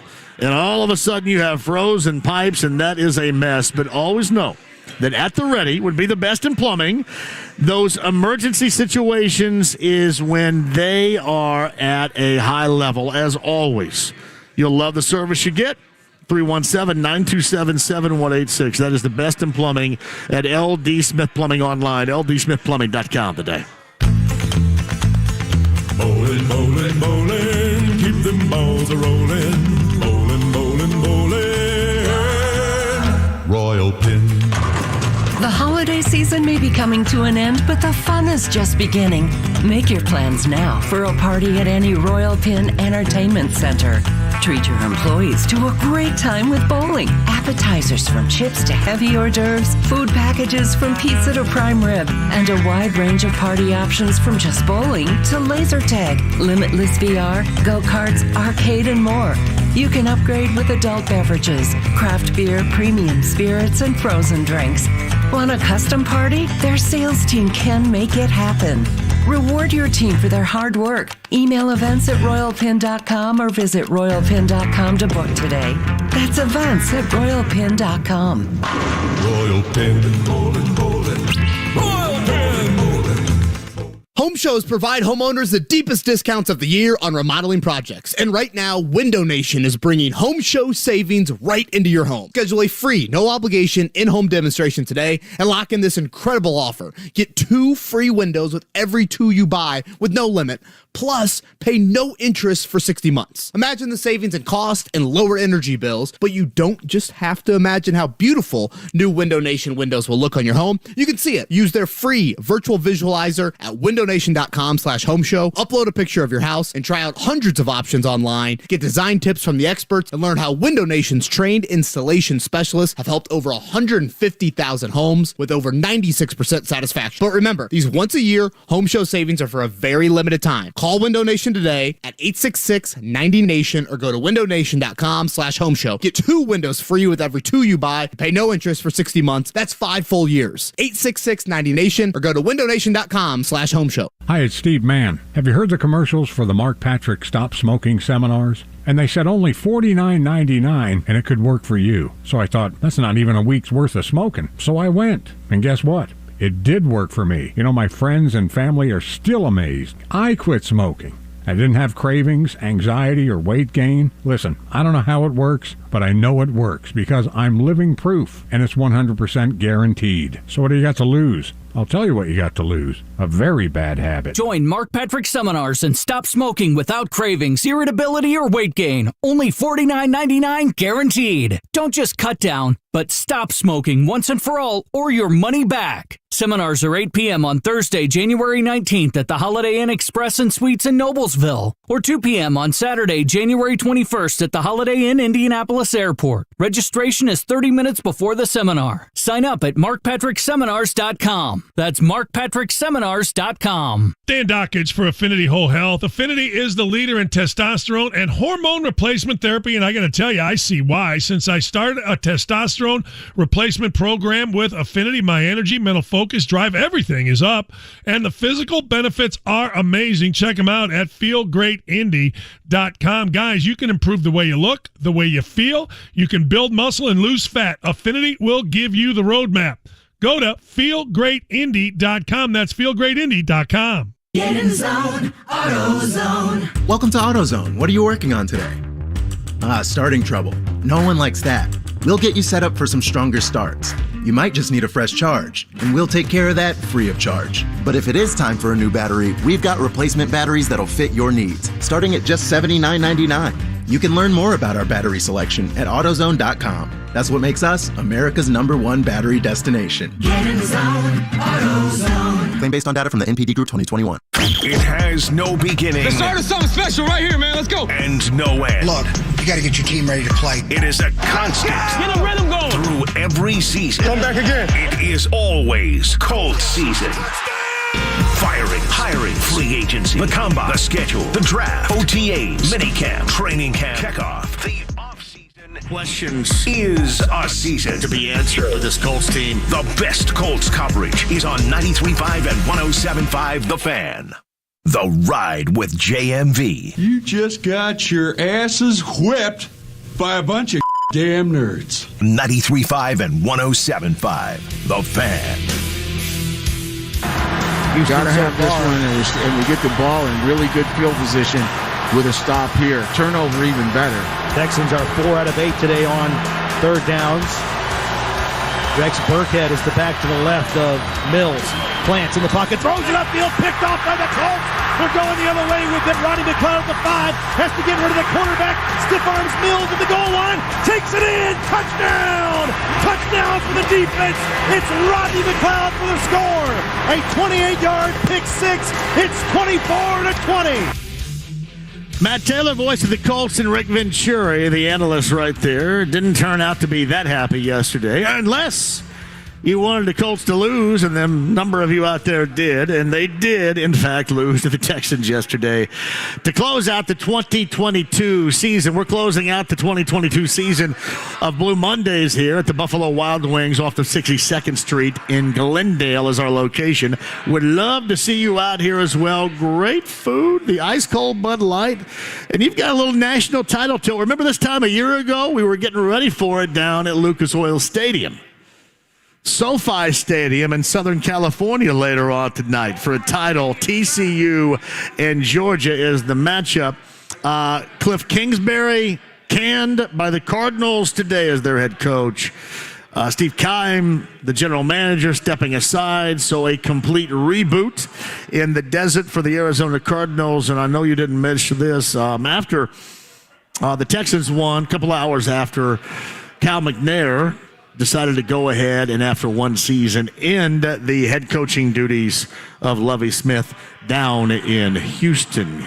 Chris Ballard, the general manager of the Colts, meeting with the media coming up tomorrow morning at 10:30 a.m. Jeff Saturday, the interim head coach, a little bit earlier, solidifying why he still wants to maintain the head coaching gig going into next year. And some of the things, just in general terms, he was talking about, but some of the things that he wanted to instill within a team led by him next season. And the Colts are going to go out, and it was Tom Pelissero and others had reported how wide of a net that apparently they will cast on this head coaching search. Meantime, 239-1070 is the number. If you're watching Inside the Lounge via YouTube Live, thank you very much. Jake Query with us, the podcast, 1075thefan.com. It is going to be Stephen Holder of ESPN.com at the top of the hour. But G is going to lead coming up right now at 239-1070. Hello, G. Hey, what's going on, JMV? Love the show, man. Good to hear from you. How are you? I'm well, man. I just wanted to ask you a question, man. I'm in education, so I sometimes I miss your show. But I got out a little early today, and I was listening, and I hear you ranting about Harbaugh, man. Why are you so set on Harbaugh, man? I'm a believer. I am a believer. Yeah. I'm a believer in him because he's had success in the NFL. Clearly, has had success in Michigan, and I'm a believer in and really. It's even more so than that in my belief in what he has done in the past and what he is as a coach.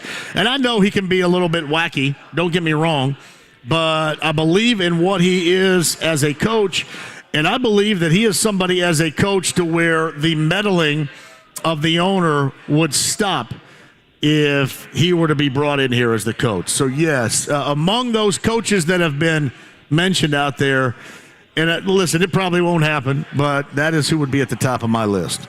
Well, I just question that because are you sure that he's going to be able to groom a young quarterback? I mean, the Michigan quarterbacks, they're not beating down the door of NFL teams. So That was just my question. Well, and I will consider this, much like I consider those that suggest that, for example, C.J. Stroud should not be drafted by the Colts if they have the opportunity, because historically speaking, Ohio State does not put out high-quality quarterbacks. I don't really care about that as much as I care about the coach at the moment here and the quarterback at the moment here. I'm not really too much looking in the history of the quarterback in Ann Arbor under Jim Harbaugh or the history of the quarterback in Columbus in terms of how C.J. Stroud has looked. I like that combination. I think that would not only be a combination in which I think folks around here would be incredibly happy with. I think that would be a good starting point for what is, to me, needs to be a rebirth around here. And that's exactly where I would start as of right now. All right. Well, thanks for taking my call, man. Appreciate it. Gee, you call anytime. Thank you very much for that. I'm not suggesting that's going to happen. I just think that would be at the top of my list.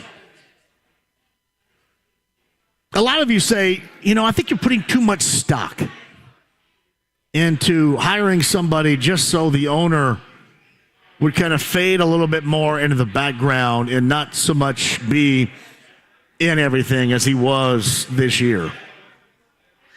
And I think that's true. To me, that's what you get with a guy like Harbaugh. And as I mentioned, too, regarding Jeff Saturday, I don't know what Jeff Saturday would have looked like or would look like if he does get that gig in 2023.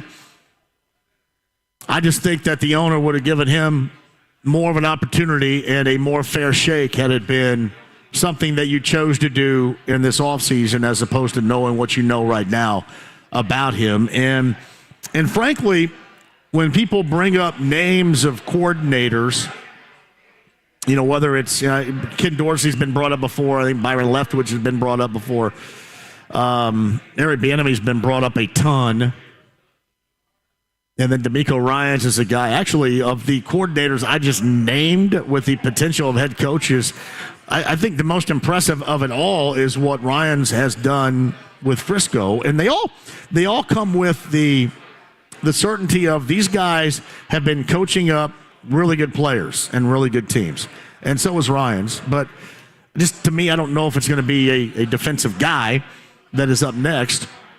But to me, I think Harbaugh would be the surest of things. I don't even consider at this point, Sean Payton even somebody you could give interest to, because you still have to give something back to New Orleans, and then you're probably going to have to get something up if you do want to get up and try to secure one of these top two of the elite quarterbacks, as we sit here right now and discuss it.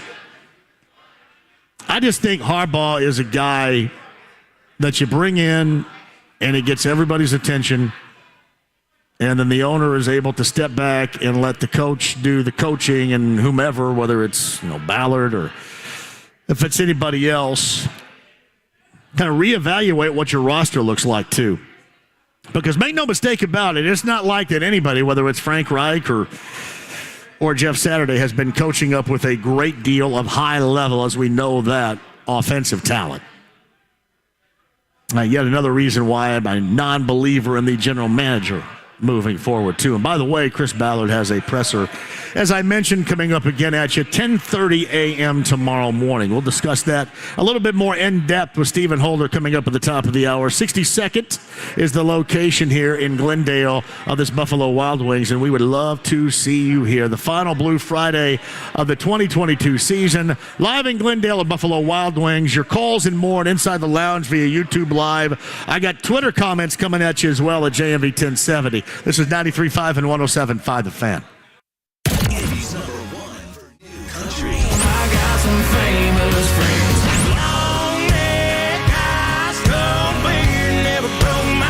Nobody plays more new country. 97.1 Hank FM.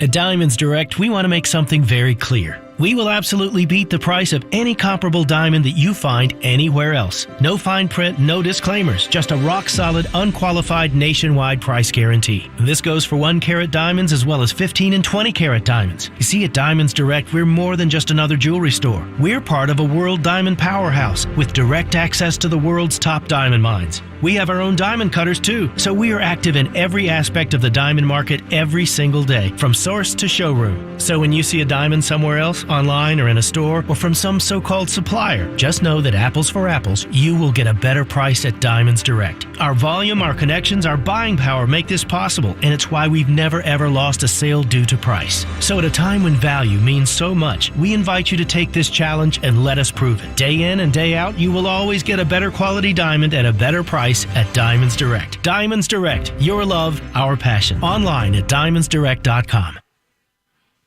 Hey, it's John here for my friend Jason Gedham Associates. 2023, is this the year that you want that custom remodel? I do. You should too, and you want to go with the best. That's Gedham Associates today. They will provide everything you need, and starting with that consultation for your custom remodel, interior or exterior, kitchens, baths, screen porches, and more. Gedham Associates has 35 years of experience serving Central Indiana. Check their Google reviews and find them at Gedham.com. That's GETTUM.com today. Tell Gedham Associates that JMV sent you.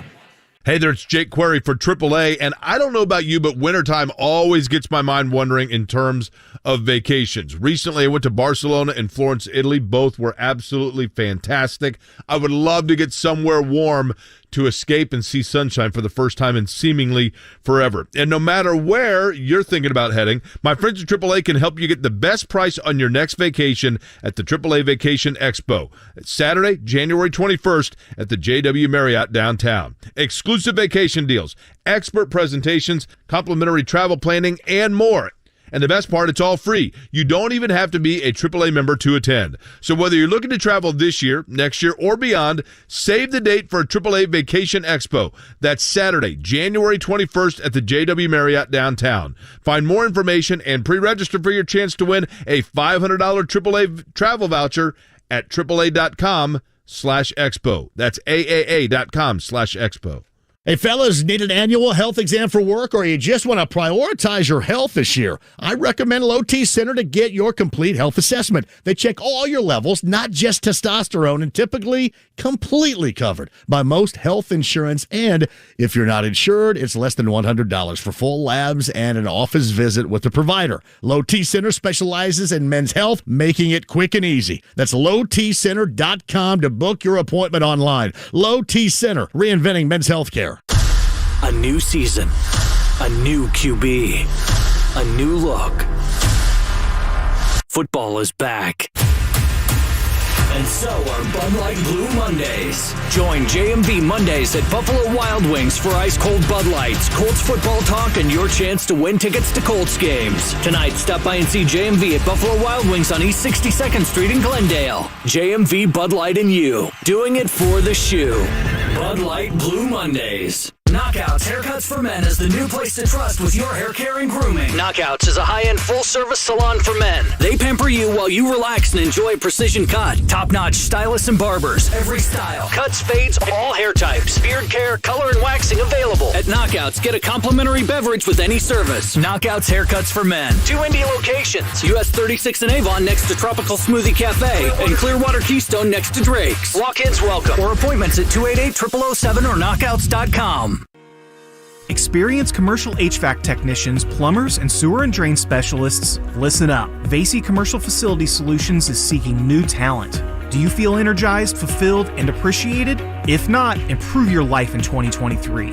Realize true work-life balance with full benefits. To learn more, call Vasey Commercial Facility Solutions at 317-873-2512 or visit their website, vasey.com. That's VASEY.com. AffinitityWholeHealth.com. Hey, it's Dan Dockich for Affinity Whole Health. Guys, do something for yourselves. Go to feelgreatindy.com. I'm on a testosterone replacement program with Affinity. Let me tell you, the benefits are amazing. Go to feelgreatindy.com. That's feelgreatindy.com. JMV here for Heaven Hill Distillery and our Larceny Bourbon Locks and Luna Azul Tequila Shots. Every Thursday, me and our betting analyst, Brent Halverson, take a deep dive into the weekend that is going to be the NFL. We'll give you our picks, and we call them the Larceny Bourbon Locks and the Luna Azul Tequila Shots. This Thursday, join us for the free samples and all the fun that we have every single Thursday. Larceny Bourbon Locks and a Luna Azul Tequila Shots. Playoffs are here. This week, join us at Pearl Street Pizzeria in Geist on Oleo. Hi, welcome to IKEA and our winter sale. Hi. We've got hundreds of offers on everything from storage solutions to... I'm sorry, did you say hundreds? Yeah. Check out our offers on shelving and desks. Ooh, what about mattresses? Yep, those too. Dressers? Sofas? Yes, and yes. I think I need a bigger cart. Our winter sale is almost over. Visit us in-store or at IKEA-USA.com/offers to save through January 22nd. Offer dates may vary. U.S. only while supplies last. Selection may vary by store and online. See store and IKEA-USA.com/offers for complete terms. Restrictions apply. The Pacers head to the Big Apple to face the New York Knicks. Wednesday night at 7 on 93.5 and 107.5 The Fan. The Ride with JMV. Hey, you gonna stare all day or you gonna buy something? I'm gonna stare all day. 93.5 and 107.5 The Fan. Ogunbowale stays in as the back. They give it to him. He charges up, and that is going to be close to a first down, but I think that's a tackle for Zaire Franklin. I think that it is. So with Zaire, he gets that crucial tackle record. With that stop, he passes Shaquille Leonard for the most tackles by a Colts player in a single season in franchise history. That's his 164th tackle on the year. Meanwhile, the Texans throw... Hey, welcome back. Matt Taylor there, the voice of the Colts, Buffalo Wild Wings. We are in Glendale today, the final Blue Monday of the 2022 season. I got to thank everybody because we've been all over central Indiana, from Bloomington to Lebanon to Anderson to Greenfield, Shelbyville, Columbus, Carmel, Avon, Plainfield a couple of different times as well. Downtown, we've been all over the place, and you guys have been fantastic with our Blue Mondays. Thank you very much for being a part of this. Stephen Holder, top of the hour. Chris Ballard, presser, coming at you tomorrow morning at 10:30 a.m. Not coming at you because it's not going to be live streamed. Of course, folks here in the local media will be covering that. 10:30 a.m. tomorrow morning. Back to the phones at 239-1070. Let's go to Brian next. Hello, Brian. Welcome to the show. Hey, thanks. Love your show. I hope that Harbaugh stays. I'm a Michigan fan. The only reason why I'd want him to leave is I think he's hurting recruiting with all this stuff. But stay away from the Colts, Jim. As long as they have Ballard here, you're going to be fighting it the whole way upstream. Thanks for letting me voice my opinion. Yeah, Brian, I don't have much of an argument regarding that opinion. Thank you. Jay is next, 239-1070. Jay, welcome to the show. Hey, how's it going? Great, go ahead. All right, I got a fun one for you. So my friend had been sending me an article from Sports Mockery about the Bears game yesterday, and showing they said Ian Rappaport had reported that Lovie Smith had met with Cal up to that game, and he was making a case to be kept. And that the growing consensus and his understanding was he was going to be let go. So there was some we were texting back and forth, and a lot of little hints. It seemed like he was really trying to stick it to Cal.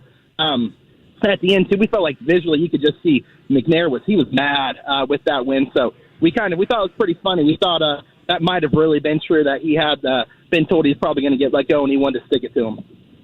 That is a funny part of it. It's funny, too, because in the third quarter, Davis Mills looked like he was throwing the game. Yeah. You know what I mean? Throwing it to the other team. And then the fourth quarter, the Colts looked like that they were throwing the game. So it looked like two teams that were legitimately trying to throw the game. So I think that just speaks to the volume in which the badness of both teams shine. Two bad teams playing one another. And once again, the Colts are the worst of the two bad teams, which is unfortunate. Hey, I appreciate your call. Call anytime, Jay. All right, Cameron on hold. We'll get back to you. Stephen Holder on the other side. Chris Ballard's presser, 10:30 a.m. tomorrow. We'll talk to Stephen about that and the future of the Colts coming up on the other side. 93.5, 107.5 The Fan. It has no beginning. Let's start something special right here, man. Let's go. And no end. Look, you got to get your team ready to play. It is a constant. Get a rhythm going. Through every season. Come back again. It is always Colts season.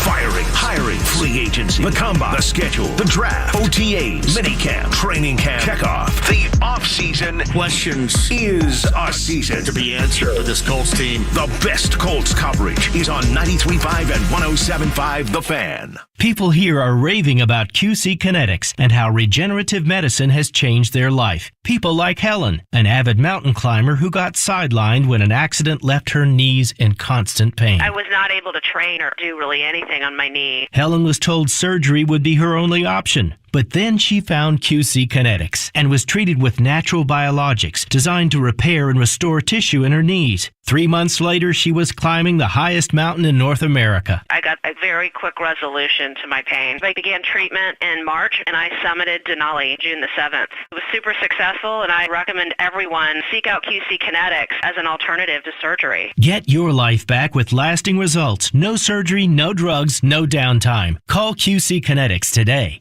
Call QC Kinetics, 317-559-PAIN. That's 317-559-PAIN. 317-559-PAIN. That's 317-559-PAIN. Hey, it's John here for Pickup USA Fitness. That is in Noblesville. I know it's tough on you, isn't it? In fact, I played last night, too. I played last night till about 9 o'clock. But it is difficult to find places to play pickup hoop, and Pickup USA Fitness in Noblesville is that place. A huge gym, and they have everything you need, including the workout facility for you, cardio, the gym, weight training, all that.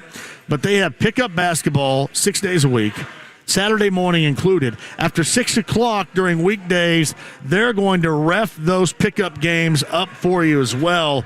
They have member tournaments. They have private training. Gym opens for all rec games every day. You get court rentals as well. So those up in and around Noblesville in Hamilton County know exactly what I'm talking about. If you're looking for pickup basketball, here's your place. That's Pickup USA Fitness in Noblesville. PickupUSAFitness.com today to make sure you sign up and you get that membership going right now. Pickup USA Fitness in Noblesville. It's a better way to play. Home shows provide homeowners the deepest discounts of the year on remodeling projects. And right now, Window Nation is bringing home show savings right into your home. Schedule a free, no-obligation in-home demonstration today and lock in this incredible offer. Get 2 free windows with every 2 you buy with no limit.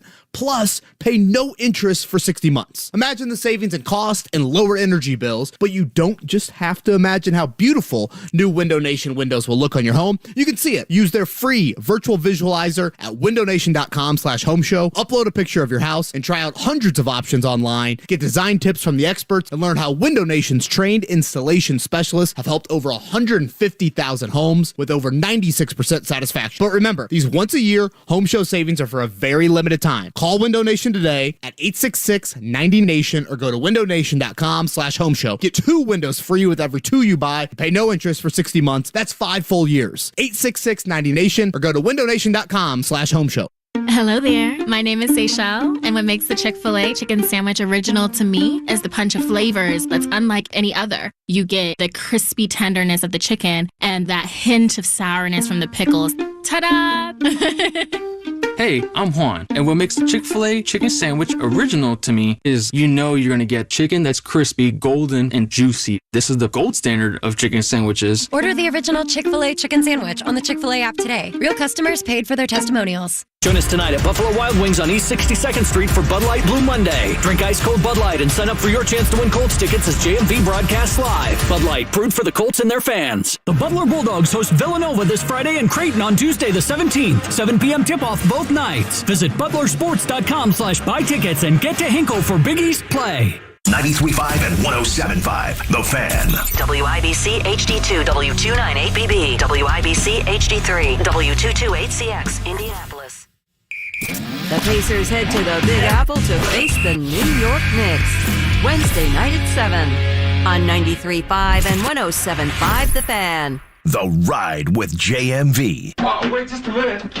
Did anybody knock anymore? 93.5 and 107.5 The Fan. 4 down linemen, play action, rolling right. Ellinger steps up, going to take a shot downfield. He's got Paris Campbell, comes back, he makes the catch, circles into the 15-yard line. He's at the 10, and is dragged forward down to the 8-yard line. Hey, welcome back, Matt Taylor. Colts call yesterday, the voice of the Colts. Colts Radio Network back at Buffalo Wild Wings, Glendale, 62nd Street. Blue Monday, thank you for joining us. A shout out to Harley D, who got me a fantastic big red old school shirt to remind me of that time when I was 16, when I played a little hoop and was passing a kidney stone at the half. 12 points against Shakamak. I scored 11 in the second half, only 1 in the first half, 11 in the second half after passing a kidney stone. I have no idea how I am not in the Indiana High School Basketball Hall of Fame for that feat alone. Because I guarantee you nobody's ever passed a kidney stone and scored double figures in the second half of a basketball game. Consider that never to have been done. But thank you, Harley D. Thank you, Nicole, for that outstanding T-shirt. I mentioned a little bit earlier, Cliff Kingsbury fired by the Cardinals. Steve Keim, the general manager, steps away. Todd Downing, the offensive coordinator, involved in really what was at the very early stages the downfall of the Titans. He has been relieved of his duties as offensive coordinator of the Titans earlier today.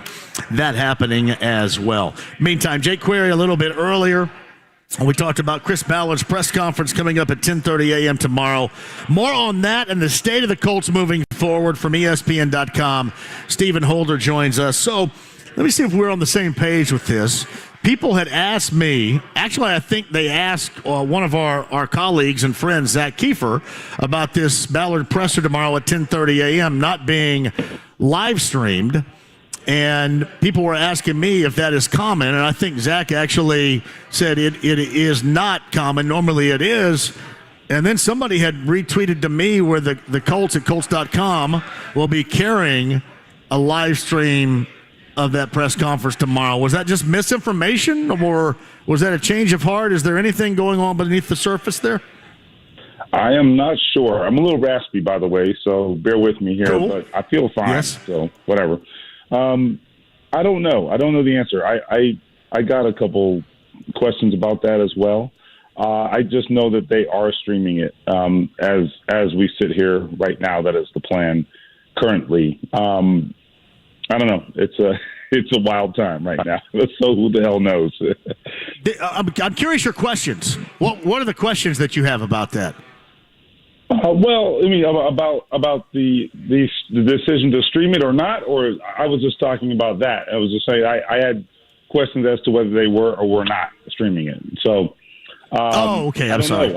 Yeah. But I mean, if you're asking the questions I have for Chris Ballard, I mean, well, that's a long list. But no, I think at the top of that list, I think I would like to get some transparency. I don't know that we will, but I would like to get some transparency on where he stood in the entire Jeff Saturday situation, right? I mean, I think we know, and I think Ballard chose just not to say it, but I would like to know what role, if any, what level of say he had in that decision. It doesn't appear that he was on the same page. And then where he stands now on Jeff Saturday. I mean, we know he's a candidate because the owner said so. All right. So Chris Ballard, as I've been told, is running this coaching search. It doesn't mean he is ultimately the guy pulling the trigger, but he's facilitating the coaching search. That's something I've been consistently told. That is what the Colts are telling their potential candidates who are interested in the job. So that's the official word from the organization. And, I thought that was the case even before Chris Ballard, press conference got lined up tomorrow. I thought he was here and wasn't going anywhere. But anyway, beyond that, I think the other question, a big primary question is, what is his level of, I guess, say in the major decisions moving forward? It's very clear they have some big decisions to make, and it's also clear that someone else has been spearheading a lot of these big decisions lately, that person being Jim Irsay. So Stephen Holder of ESPN.com, a little raspy, but going through it here with us via the Andy Moore Automotive Group hotline. Hey, I'm laying it on the line for you, buddy. You are, man. I appreciate that more than you know. I mean, you could have just went ahead and decided you could have opted out like a lot of the players did during the bowl season, but you hung with it, and we certainly appreciate that. Where are you right now as far as going back a couple of weeks ago with Jim Irsay's words about Ballard moving forward? And certainly they don't have to say a thing because his contract's got a number of years still on it. So, you don't have to say, well, he's absolutely going to be here, because contractually he is absolutely going to be here. But where do you stand compared to what Irsay said in that recorded ESPN interview compared to where we are going into that presser tomorrow? Well, look, I mean, there's a lot of heat on Ballard, I think, from the fan base right now. That is different, right? I mean, I think there have always been some people with some questions, but there's never been this level of vitriol for Chris Ballard. I've never seen it. In fact, he's usually gotten the benefit of the doubt from the fan base, and I think that was appropriate for the most part in the past. But the team is at a different place right now. So I think it'll be very interesting to see how he handles what I expect to be some pretty pointed questions. I mean, I think we had a couple of them in the last press conference, which was when Jeff Saturday was introduced, but that was also not a Chris Ballard press conference. It wasn't about him, and we had bigger fish to fry that day, right? So this is going to be all him, and I think that his record is much more, I think, under scrutiny than it has been probably ever. So it's a new place for him. It's not just that the team is in a bad place. It's that there are doubts about him personally. And I want to see how he handles that. I want to see what his defense is of that. And I think it'll be very interesting. I would say my overall impressions, by the way, I think of where he is. I think Chris Ballard is an interesting conversation. I know that people don't want to hear it right now, and they just want him out. I do think it's a little bit nuanced, right? And just briefly, the nuance is this: if you care about this at all as a listener, the nuance is a big part of a general manager's job is to sort through the draft, find talent, especially the non-obvious talent, as you get past the first round, and he's very good at that, right? He's done a very good job of building the middle of the roster, and that's where your draft picks are, right? The problem is, that's not the only job. The other part of the job is to put your team in position to win a championship, and it's hard to do that with the quarterback situation and with, I think, just a reluctance to go for it and make the big moves that maybe can get you there. I'm under the impression, and I had this for a while now, certainly from the midway through November, somewhere in that neighborhood, that this organization, you're clearly, to me, you better be moving forward with the quarterback drafted of the future. I think you need a clean slate with general manager and head coach. Do you believe that? I think that I can see it both ways. Well, let me back up. Yes, the quarterback. As far as the quarterback, let me tell you something. Listen, I don't know where Chris Ballard stands on this, and he's been gun shy at quarterback clearly in the past. But he damn well better pick a quarterback. All right, I'm just telling you now. People will riot. I also do not think Jim Irsay wants to hear any other possibility. In my mind, Jim Irsay has a one-track mind right now. And that one track is get me a quarterback. You know what I mean? Like, I can't see any other outcome right now in his mind. I can't see anything else being acceptable to Jim Irsay, and who, by the way, has a lot of questions to answer of his own. But he is in charge, and I don't think he's going to let that slide. I think he is tired of this carousel as much as anybody else. So as far as whether they need a new general manager, I think the question is going to be, has Chris Ballard learned anything? If he has, and he's going to govern this team in a different way, he can be successful, because then he can hopefully change some of the things that he's done that's gotten him in trouble and do the things that he's done well, continue to do those things, right? But I don't know. I mean, for 5 years, he has been very consistent in good and bad ways, right? So I can't guarantee that he's going to be a different guy. But I do think that where things are different is he's definitely in a different place in terms of the owner's displeasure. And that matters. And especially, and they're also no longer just, they took a step back, a big step back for the very first time, a huge step. And I think that forces you to have to govern yourself differently, I hope.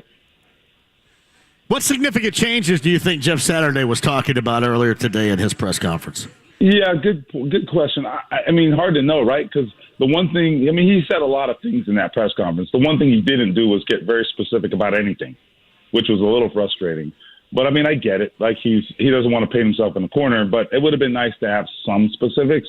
I mean, as the head coach, I mean, the kinds of things you can do that are different are, you know, you can structure practice differently. You can have a different schedule. You can, you know, I think have higher standards in terms of how you grade your players. They do grade them very specifically through every game. You know, those are the kinds of things that you can change. Now, what the head coach can't change is, like, you know, what's the talent level, right? I mean, those kinds of things.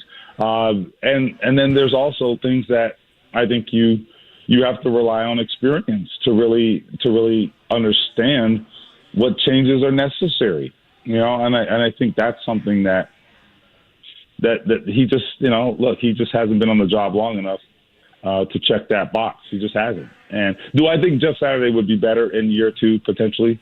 Of course, right? I mean, there's no doubt. Just because it couldn't be worse, number one. I mean, my God, it can't be worse. And then number two, yes, I get it. You're coming in midstream. It's very difficult to make a significant change. But what I wished he would have handled differently, though, is, you know, like he was asked about Steve Wilkes in Carolina going 6-6 as an interim coach, and how, hey, well, what's different with you? I mean, why were you 1-7 and losing by 3 touchdowns every week? And his answer was like, well, you know, we were missing coaches, and, you know, Steve Wilkes has, you know, been with those staff members for longer than I was, all of which are true, but, like, come on, man. Like, that's a bad look. That answer I thought was a bad look.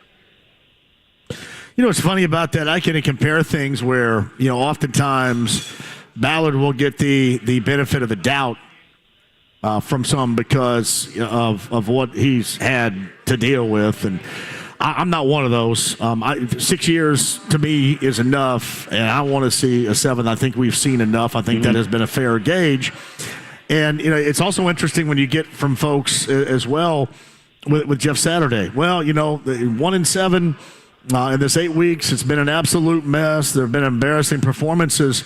So in the same light, I mean, if people want Ballard back, they probably want, right, Saturday back as well, because you're handing out excuses to both that people are trying to justify right now. I just think this needs a clean sweep, and I think this needs a clean sweep from Jim Irsay. I think Jim Irsay needs somebody, and I've mentioned this, and this is really easy for me to come up with, but the Jim Harbaugh aspect is somebody that he trusts, somebody that I think he would trust to guide this team in the future, and he could step away and not be so meddlesome as he has, because that's also at the top of the list of why this season is a mess, and also at the top of the list of why Jeff Saturday looks like a mess right now, because he took over that gig, offered that gig, and took it when he did. If you start at the end of the year, we may be critical of the decision by the Colts owner, but at least you give Jeff Saturday a clean slate, and this way it's easy for us to draw that conclusion that Jeff does not deserve it.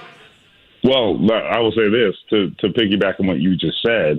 I thought Jim Irsay did Jeff Saturday no favors doing what he did, because he put him in a position to fail. Now, he may overlook that, he being Jim Irsay. He may look past that and say, he's my guy, and who the hell knows? It's his team. He's got a lot of money and a lot of power. He can do that, right? But he certainly didn't put him in position to succeed. I will say, going back to your original point about, you know, Ballard getting some benefit of the doubt at times, Jeff Saturday not getting it, I think that's probably true. I think the reason at times, I can speak for myself, I think if you hear me do that at times, I think it boils down to track record. And the track record overall for Ballard, I get. over the 6 years, wins and losses, it ain't good. I'm just saying he has some very specific successes that we can point to, right? And I can say he did this, this, and this, and here's why he's good. I can't say that about Jeff Saturday, right? I cannot say that. Now, that being said, I will say this.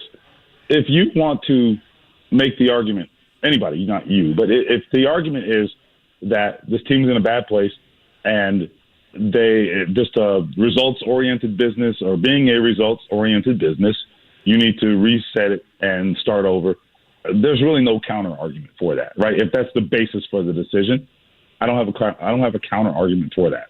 That's a very viable position to take, and it is very fair and also very accurate. Hey, Stephen Holder of ESPN.com is on the Andy Moore Automotive Group hotline. 10:30 a.m., that's coming up tomorrow morning, the Chris Ballard presser, which was originally slated not to be live streamed, and then now it is, and we don't know if there's anything going on there or not, but in a season like this, you kind of start thinking, well, what's really going on here? And I'm assuming that those questions will be answered at some point coming up tomorrow after 10:30. Is any of this at all financially driven from Jim Irsay? Does he want to keep Ballard because he doesn't want to have to pay the remainder of his contract and then pay another general manager and pay a head coach not to coach and pay another head coach to coach?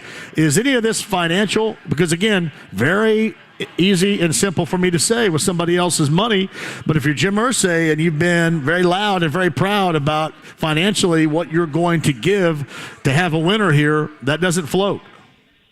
Yeah, I'll say this. Look, I think that every decision has a financial element to it, right? Because you better believe if they made the decision to fire Chris Ballard and when they made the decision to fire Frank Reich, you better believe they knew down to the dollar, down to the penny, okay, what it would cost them.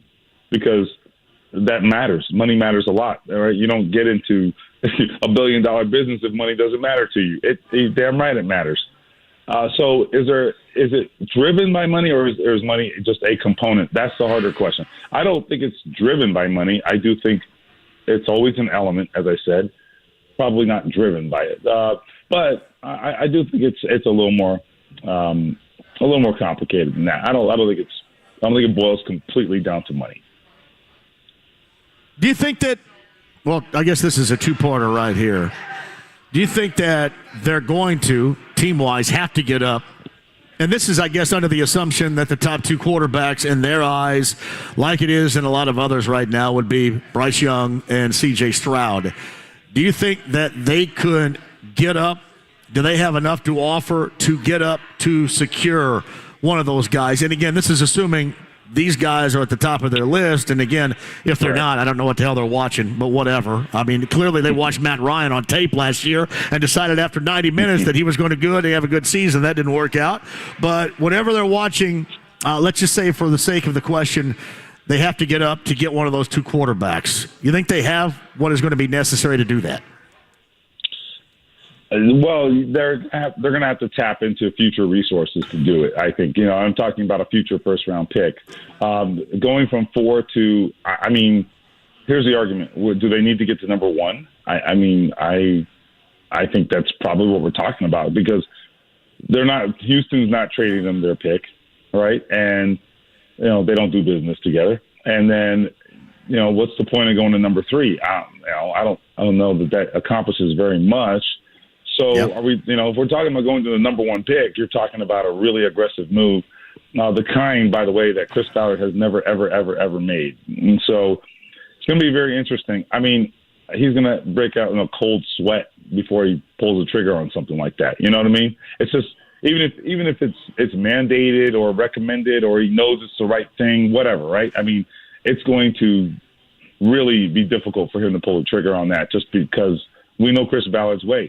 With draft picks, more is always his preference, and they have already mortgaged some future picks in the last couple of years.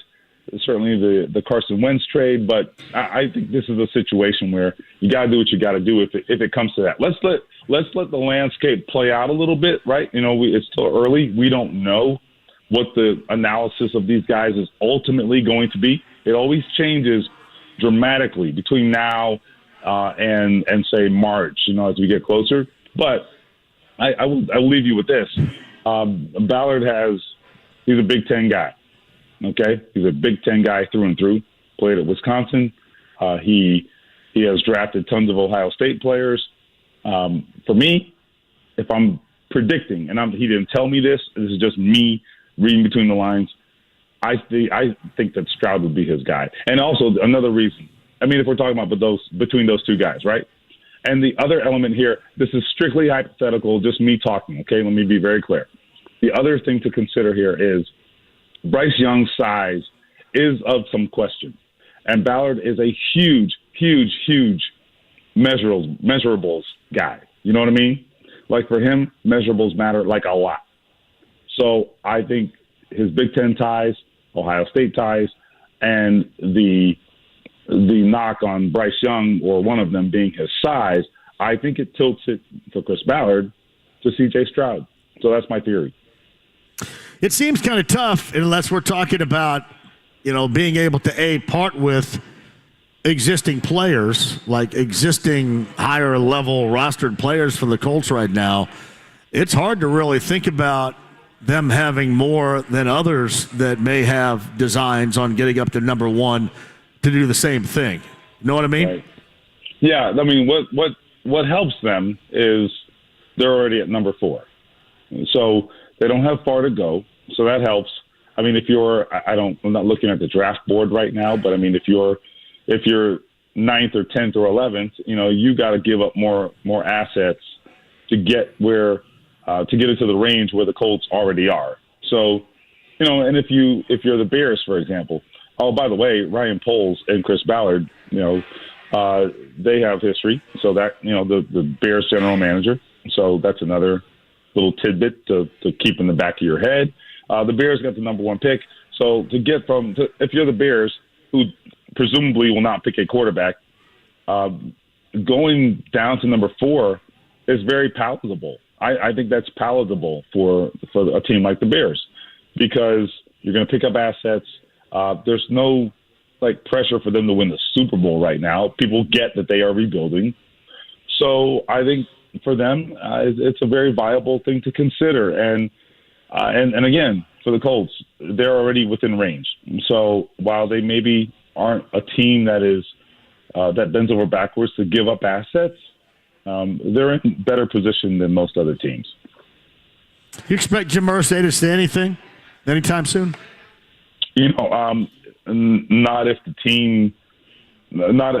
team officials can do anything about it. No, but as we know, he doesn't need his staff to facilitate him talking. Okay, so listen, I got a call from the man on Thanksgiving afternoon. Okay, so if he's got something to say, he's going to say it. Damn it. Yeah, there's no doubt about that. And, I mean, anything you do right now is going to be met with a great deal of criticism. I mean, really, there's not a lot he's going to be able to do right now. The court of public opinion, after 6 years, I think moving on there probably would, make some folks feel better about the direction of the organization. I'm just kind of curious at what point results do actually matter, I guess. Because right now, if you're intent on moving with what you have, it doesn't seem like results-driven is exactly the path you're taking here. No, I mean, I do think that in the grand scheme, even though I think there's an argument that they didn't accomplish anything by firing Frank Reich when they did. I mean, if they'd have done it today, I would have shrugged, right? But even if you take that position, and I do think that, right? I think it didn't accomplish very much. I would say, though, that it was, if you're talking about results mattering, I think that is a great example of results mattering a lot. And the fact that the owner was dissatisfied. I mean, it doesn't mean he made all the right decisions as a result of that, right? As a result of feeling that things were not progressing.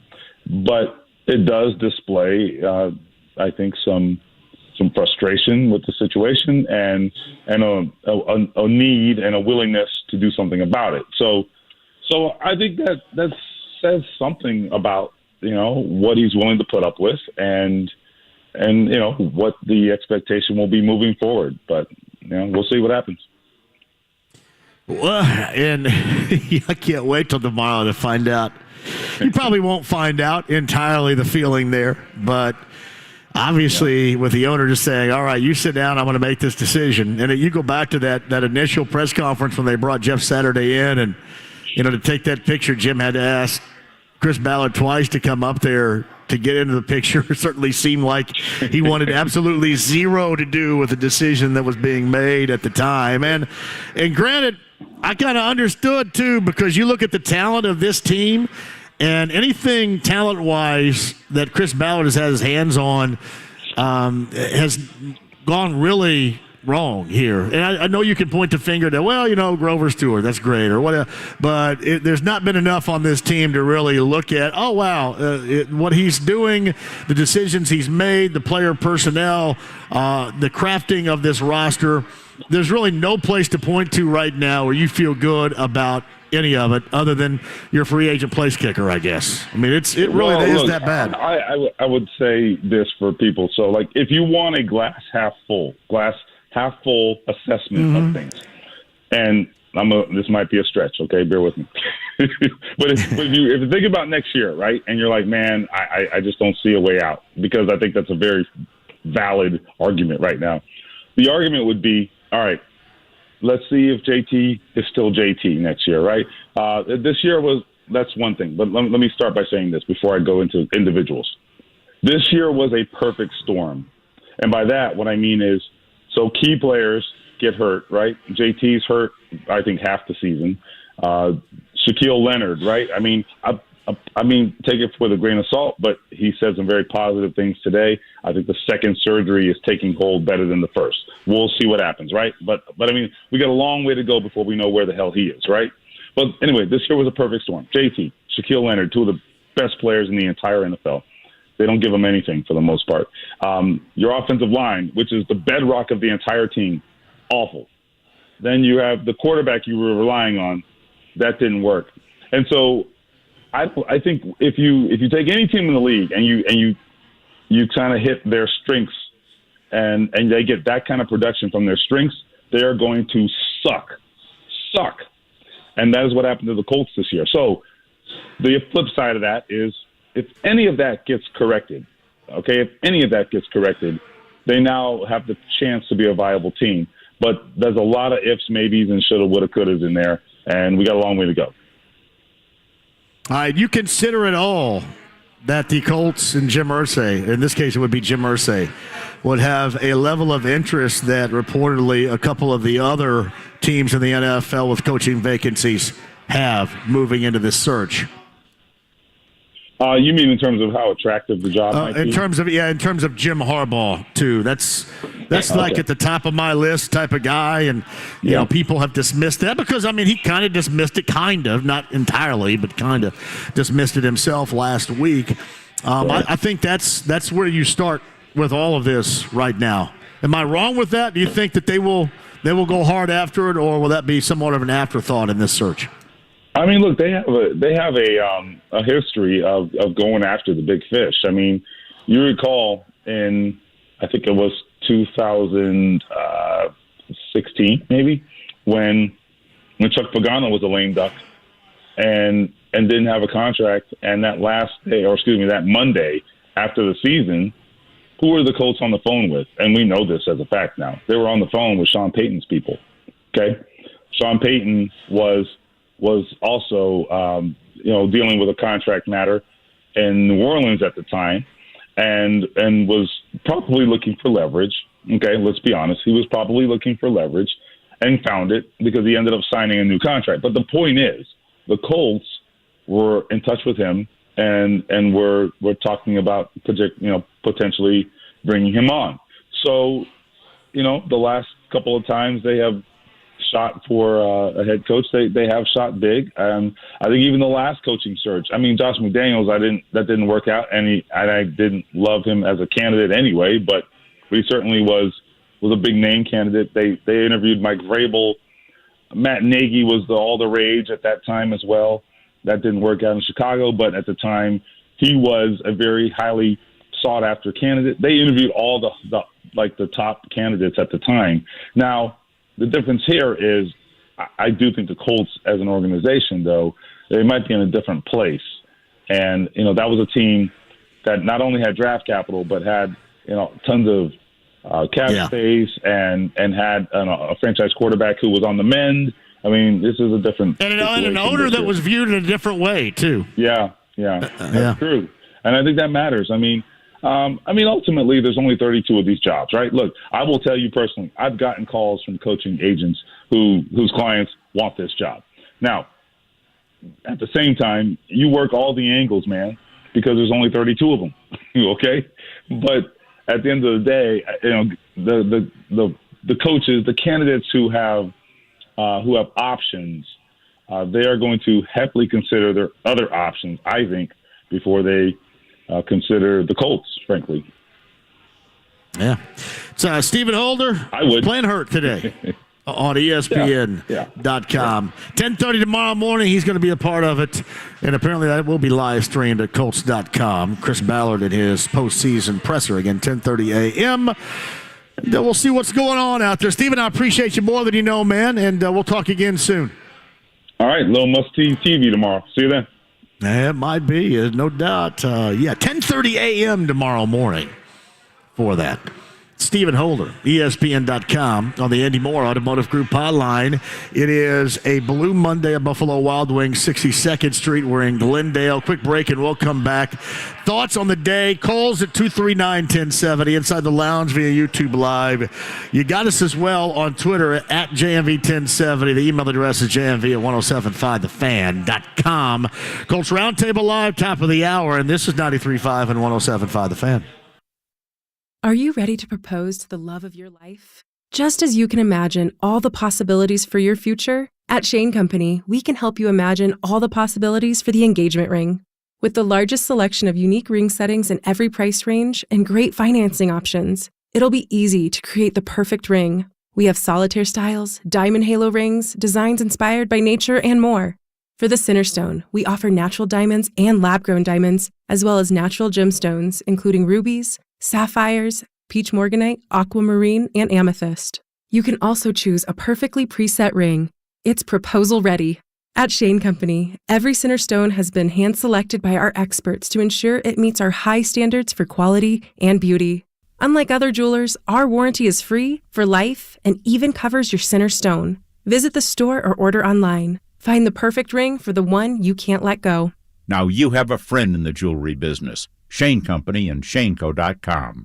There's more at Four Winds Casino South Bend. More games, more winning, more fun. The expanded gaming floor at Four Winds Casino South Bend is now open. 27 table games, 1,900 of the hottest slots, 16 live poker tables, and endless winning possibilities. And coming early 2023, Four Winds South Bend Hotel. Find your game at Four Winds Casino South Bend, your entertainment escape. When you hear Diamonds Direct, it's not just a catchy name designed to give the illusion of value. Our name is who we really are. Diamonds Direct was started by diamond cutters a quarter of a century ago. At our very core is a commitment to cut out the middleman and deliver extreme value in exquisite diamonds. Today, that's more true than ever, with our direct access to diamonds straight from the mines. Diamonds that we then cut and polish. Exquisite diamonds up to 15 and 20 carats in all shapes and sizes. It's an advantage other jewelers only dream of. By overseeing the entire process, we know for a fact Diamonds Direct is truly direct. So this year, as value becomes more important than ever, rest assured that Diamonds Direct's unique status in the world diamond market guarantees you the best no middleman direct importer price, period. And even with this extreme value promise, at Diamonds Direct you still get an unbeatable selection, transparent education, a luxurious shopping experience, superior customer service, no compromises. It's not having a cool name or clever advertising, it's the truth. Diamonds Direct, your love, our passion. Well, it's a great honor. It's obviously not the reason I volunteer, but it's nice. Meet Chuck Bouillou, retired registered nurse, volunteer at Meals on Wheels, and another Jiffy Lube Do More winner. And I'm Jiffy Lube owner Jennifer Sanner.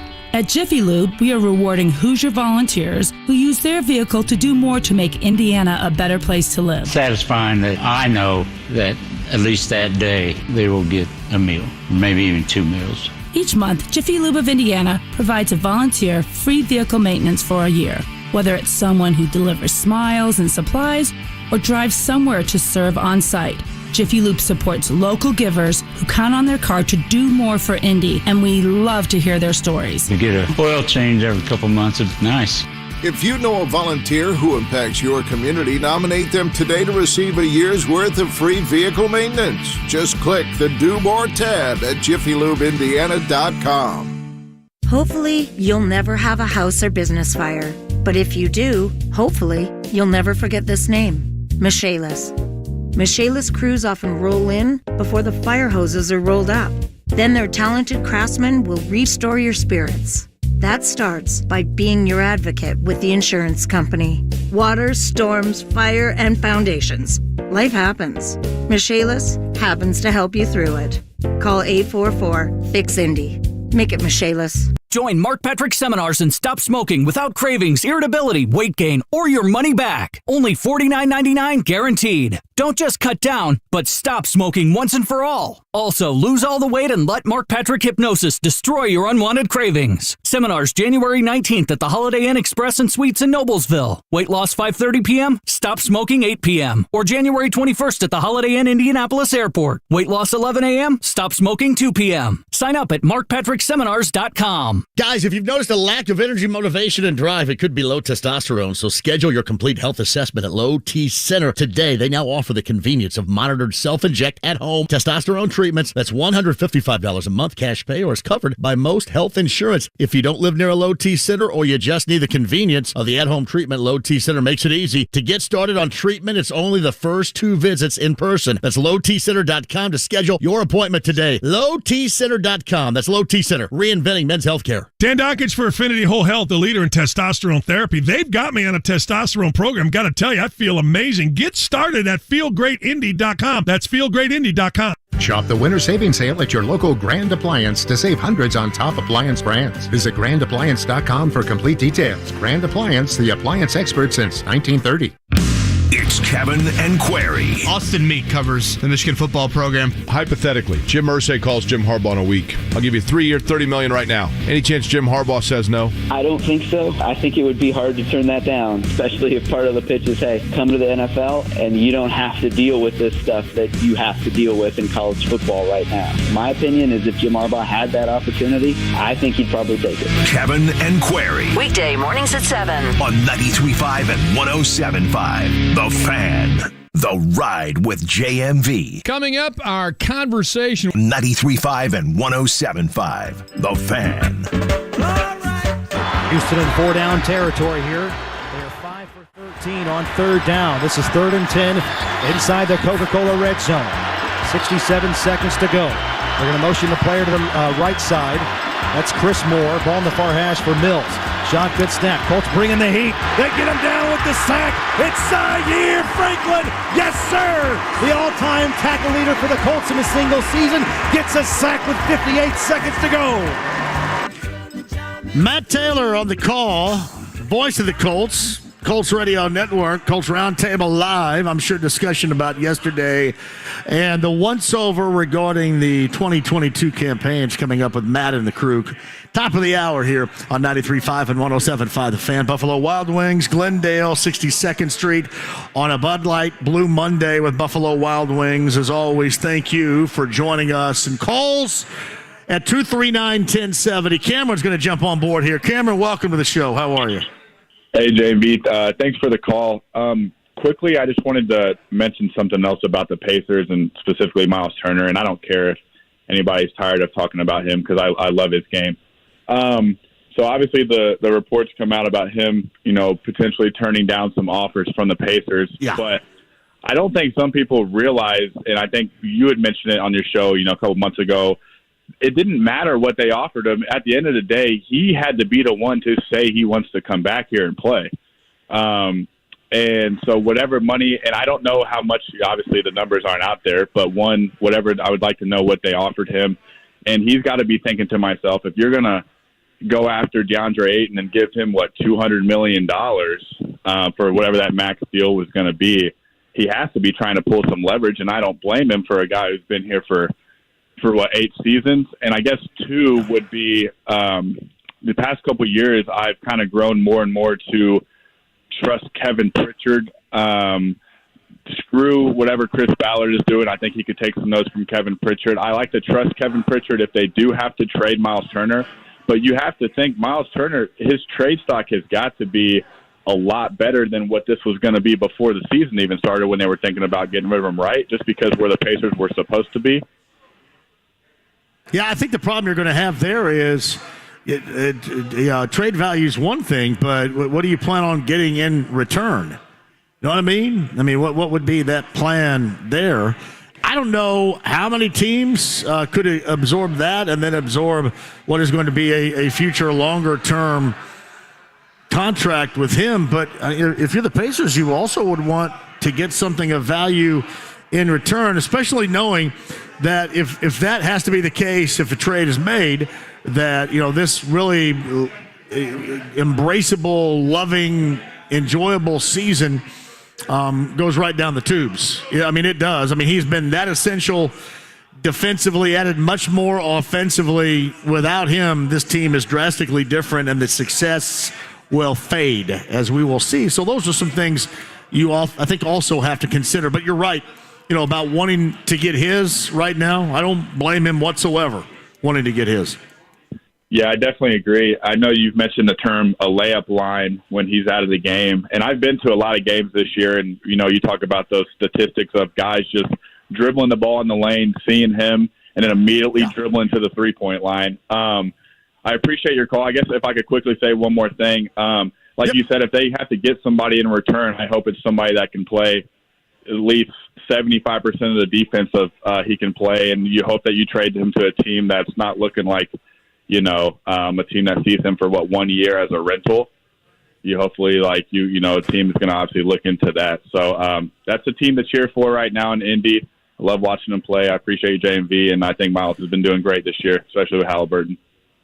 No doubt about that, Cameron, too. And I brought up the Miles factor a little bit earlier with Jake Query about recognizing also what he does have here. But there's no doubt that his value, his stock, if you will, is on the rise, and he has had a fantastic season to date, and he's one of the big reasons why this team is where it is. And you saw it again yesterday, and consistency has been, I think, most who have been critical, and I'll say in terms of your critiquing of his game in reality. Some are just going to be a-holes about it and not consider anything. But, in terms of looking in the past of his consistency, that's always been a subject in which I've been willing to listen to and talk about. But that has not been the issue. Are you going to have a clunker? Sure. Is somebody going to outplay you? Absolutely.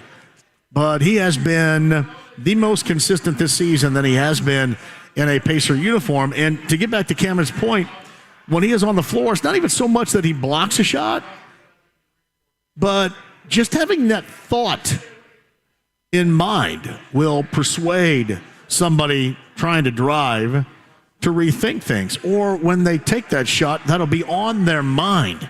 That is a big deal. I talked about this specifically to that Cleveland game. Jared Allen may go up over you and score. Maybe Mobley goes up over you and scores. Somebody's probably going to score over you. Somebody's going to get an offensive putback against you, but there is a drastic difference between when he is in the game defensively and that thought process of how other teams attack the rim compared to when he's out. It is night and day, and that has defensively been essential for this basketball team. Let's take a quick break, come back for a final time. Buffalo Wild Wings in Glendale, 62nd Street. We do have some stuff to give away. We'll do that. Get you set for the national championship game. That's TCU and Georgia on this national champion Monday night. 93.5 and 107.5 The Fan. Hey there, it's Jake Query for AAA, and I don't know about you, but wintertime always gets my mind wondering in terms of vacations. Recently, I went to Barcelona and Florence, Italy. Both were absolutely fantastic. I would love to get somewhere warm to escape and see sunshine for the first time in seemingly forever. And no matter where you're thinking about heading, my friends at AAA can help you get the best price on your next vacation at the AAA Vacation Expo. It's Saturday, January 21st at the JW Marriott downtown. Exclusive vacation deals, expert presentations, complimentary travel planning, and more. And the best part, it's all free. You don't even have to be a AAA member to attend. So whether you're looking to travel this year, next year, or beyond, save the date for a AAA Vacation Expo. That's Saturday, January 21st at the JW Marriott downtown. Find more information and pre-register for your chance to win a $500 AAA travel voucher at AAA.com/expo. That's AAA.com/expo. A new season, a new QB, a new look. Football is back.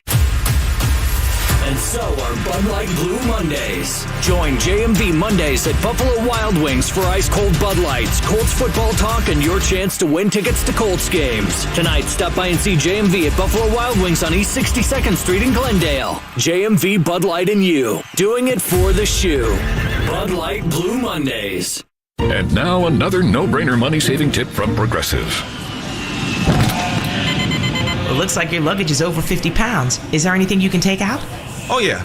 Let me just toss all these $20 bills. Great. Let me grab you a trash can. Stop. Instead of throwing money away, move some clothes into a carry-on. And here's a better tip from Progressive on how not to waste money. Don't pay too much for car insurance. Drivers who switch and save could save hundreds. Progressive Casualty Insurance Company and affiliates. Potential savings will vary. Hey, it's Dan Dockich for Affinity Whole Health. Guys, do something for yourselves. Go to feelgreatindy.com. I'm on a testosterone replacement program with Affinity. Let me tell you, the benefits are amazing. Go to feelgreatindy.com. That's feelgreatindy.com. JMV here for Heaven Hill Distillery and our Larceny Bourbon Locks and Luna Azul Tequila Shots. Every Thursday, me and our betting analyst, Brent Halverson, take a deep dive into the weekend that is going to be the NFL. We'll give you our picks, and we call them the Larceny Bourbon Locks and the Luna Azul Tequila Shots. This Thursday, join us for the free samples and all the fun that we have every single Thursday. Larceny Bourbon Locks and a Luna Azul Tequila Shots. Playoffs are here. This week, join us at Pearl Street Pizzeria in Geist-on-Oleo. The Pacers head to the Big Apple to face the New York Knicks. Wednesday night at 7 on 93.5 and 107.5 The Fan. The Ride with JMV. I got nowhere else to go. 93.5 and 107.5 The Fan. 1st and 10, and here's an end around near side. The Colts have a big gain, 30-35. Here's the 40-yard line and a big-time run to Paris Campbell, and Paris took a wicked shot. He goes tumbling out of bounds and lands in front of the Colts coolers on the near sideline, but an end-around run and a big-time gain by Paris Campbell. They're going to say he's out of bounds around the 43-yard line. Hey, welcome back. Live at Buffalo Wild Wings. I got to thank everybody this year, our friends from Bud Light and Zinc, who've been with us all on the way, as they always are on Mondays and on Fridays. Thank you so much. And, all the crew at Buffalo Wild Wings for being a part of this as well. This has been great. I mentioned to the guys at Zinc on Friday, our Bud Light Brew Fridays have been great, and they've been great for a long time. But we reestablished this Monday thing for Blue Monday, and it has worked out fantastically. It is always great to come out and see all of you at a Buffalo Wild Wings location. As I mentioned, the Glendale one is awesome. Just a great area where we are off of 62nd Street. And not to mention some of the ones that are a little bit further out, like Lebanon and Greenfield and Shelbyville and Columbus last week, down in Bloomington. Obviously, the Carmel crowd was fantastic. But, man, you guys have supported this so much. And I love coming out. I love coming out and being with you. And I appreciate that, and we will do this again because I've absolutely loved it, and we'll continue to move forward. Now, by the way, too, you can catch us out again. That's coming up on Thursday. Pearl Street, up off of Oleo, Fishers, Geist area. We're going to be up there for our Larceny Bourbon Locks and Luna Azul Tequila Shots for the postseason, the wild card round with betting analyst Brent Halverson. That is coming up on Thursday. Again, Pearl Street, not the downtown location, but the location up around Oleo and Geist and Fishers. That is coming up on Thursday with our betting analyst, Brent Halverson, and I have not asked him yet because we know this. Brent Halverson is a big Packer fan, And he actually went to the game at Lambeau last night, and that did not end well for him whatsoever. So Cam, my engineer, and I were talking about that a little bit earlier, about how that did not go well for Brent whatsoever, or any of those Packer fans out there, in the way that their season came to a conclusion. National championship game tonight, that is Georgia and TCU. Does that kick officially at 7:30, or is that a neighborhood type of kick situation, whatever? But the college football finale, the national title game, TCU and Georgia, that is coming up later on tonight. As I mentioned, too, and I know that Cameron called us a moment ago, we were talking about the Pacers. Next up for the Pacers, that is on Wednesday night, the Pacers at Madison Square Garden versus the New York Knicks. And we'll see how things are going with a team that a lot of people did not expect a great deal from this year. That certainly has shattered all those expectations. So hopefully they continue moving forward, and we'll see some of those decisions, and especially the one regarding Miles Turner. Miles Turner was absolutely fantastic, and especially late in that game on both ends, and closing out the Hornets in the fashion in which they did yesterday. So now, fun times for the Pacers, and decisions for the Colts. A little bit of insight, I guess, coming at you tomorrow, 10:30 a.m. And again, the live stream evidently is on Colts.com coming up tomorrow. Colts general manager Chris Ballard will meet with the media. Again, that is 10:30 coming up tomorrow morning, and we will have a full recap of what that entails. And there's a lot, as we talked to Stephen Holder about a little bit earlier, a lot of questions to ask, because he has not talked to anybody around here since Jeff Saturday was brought on an interim basis. And it looked, and certainly most took the thought, that he was not at all thrilled, or maybe better said, it was not his idea to bring on board Jeff Saturday. That was that of the owner, and hopefully we'll find out a little bit more about that. And we'll see exactly how they plan on moving forward, in particular moving forward with the head coach in mind. A wide net will be cast, is how that was described a little bit earlier today. You know where I stand. I'll have more of that for you coming up on tomorrow's show as well. So thank you guys for joining us. I know everybody's disappointed in the Colts season, but we'll have a lot to talk about in the offseason. Hey, guys, thank you very much for joining us. I'm going to see everybody again coming up on Thursday. Thank you for showing up at the Buffalo Wild Wings location here. A great spot. It is in Glendale. Cam, the on-site engineer, a fantastic job. You got Brittany, you got Zach here with us as well. Back at the studio, James has been outstanding too. Jake Query a little bit earlier, as well as Stephen Holder of ESPN.com. Podcast 1075thefan.com. Coming up next, it is Colts Roundtable Live to close out the 2022 season. Matt Taylor will lead. That is up next. Have a great night. Enjoy the national title game.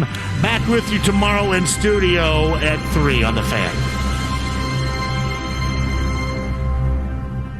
It has no beginning. Let's start something special right here, man. Let's go. And no end. Look, you got to get your team ready to play.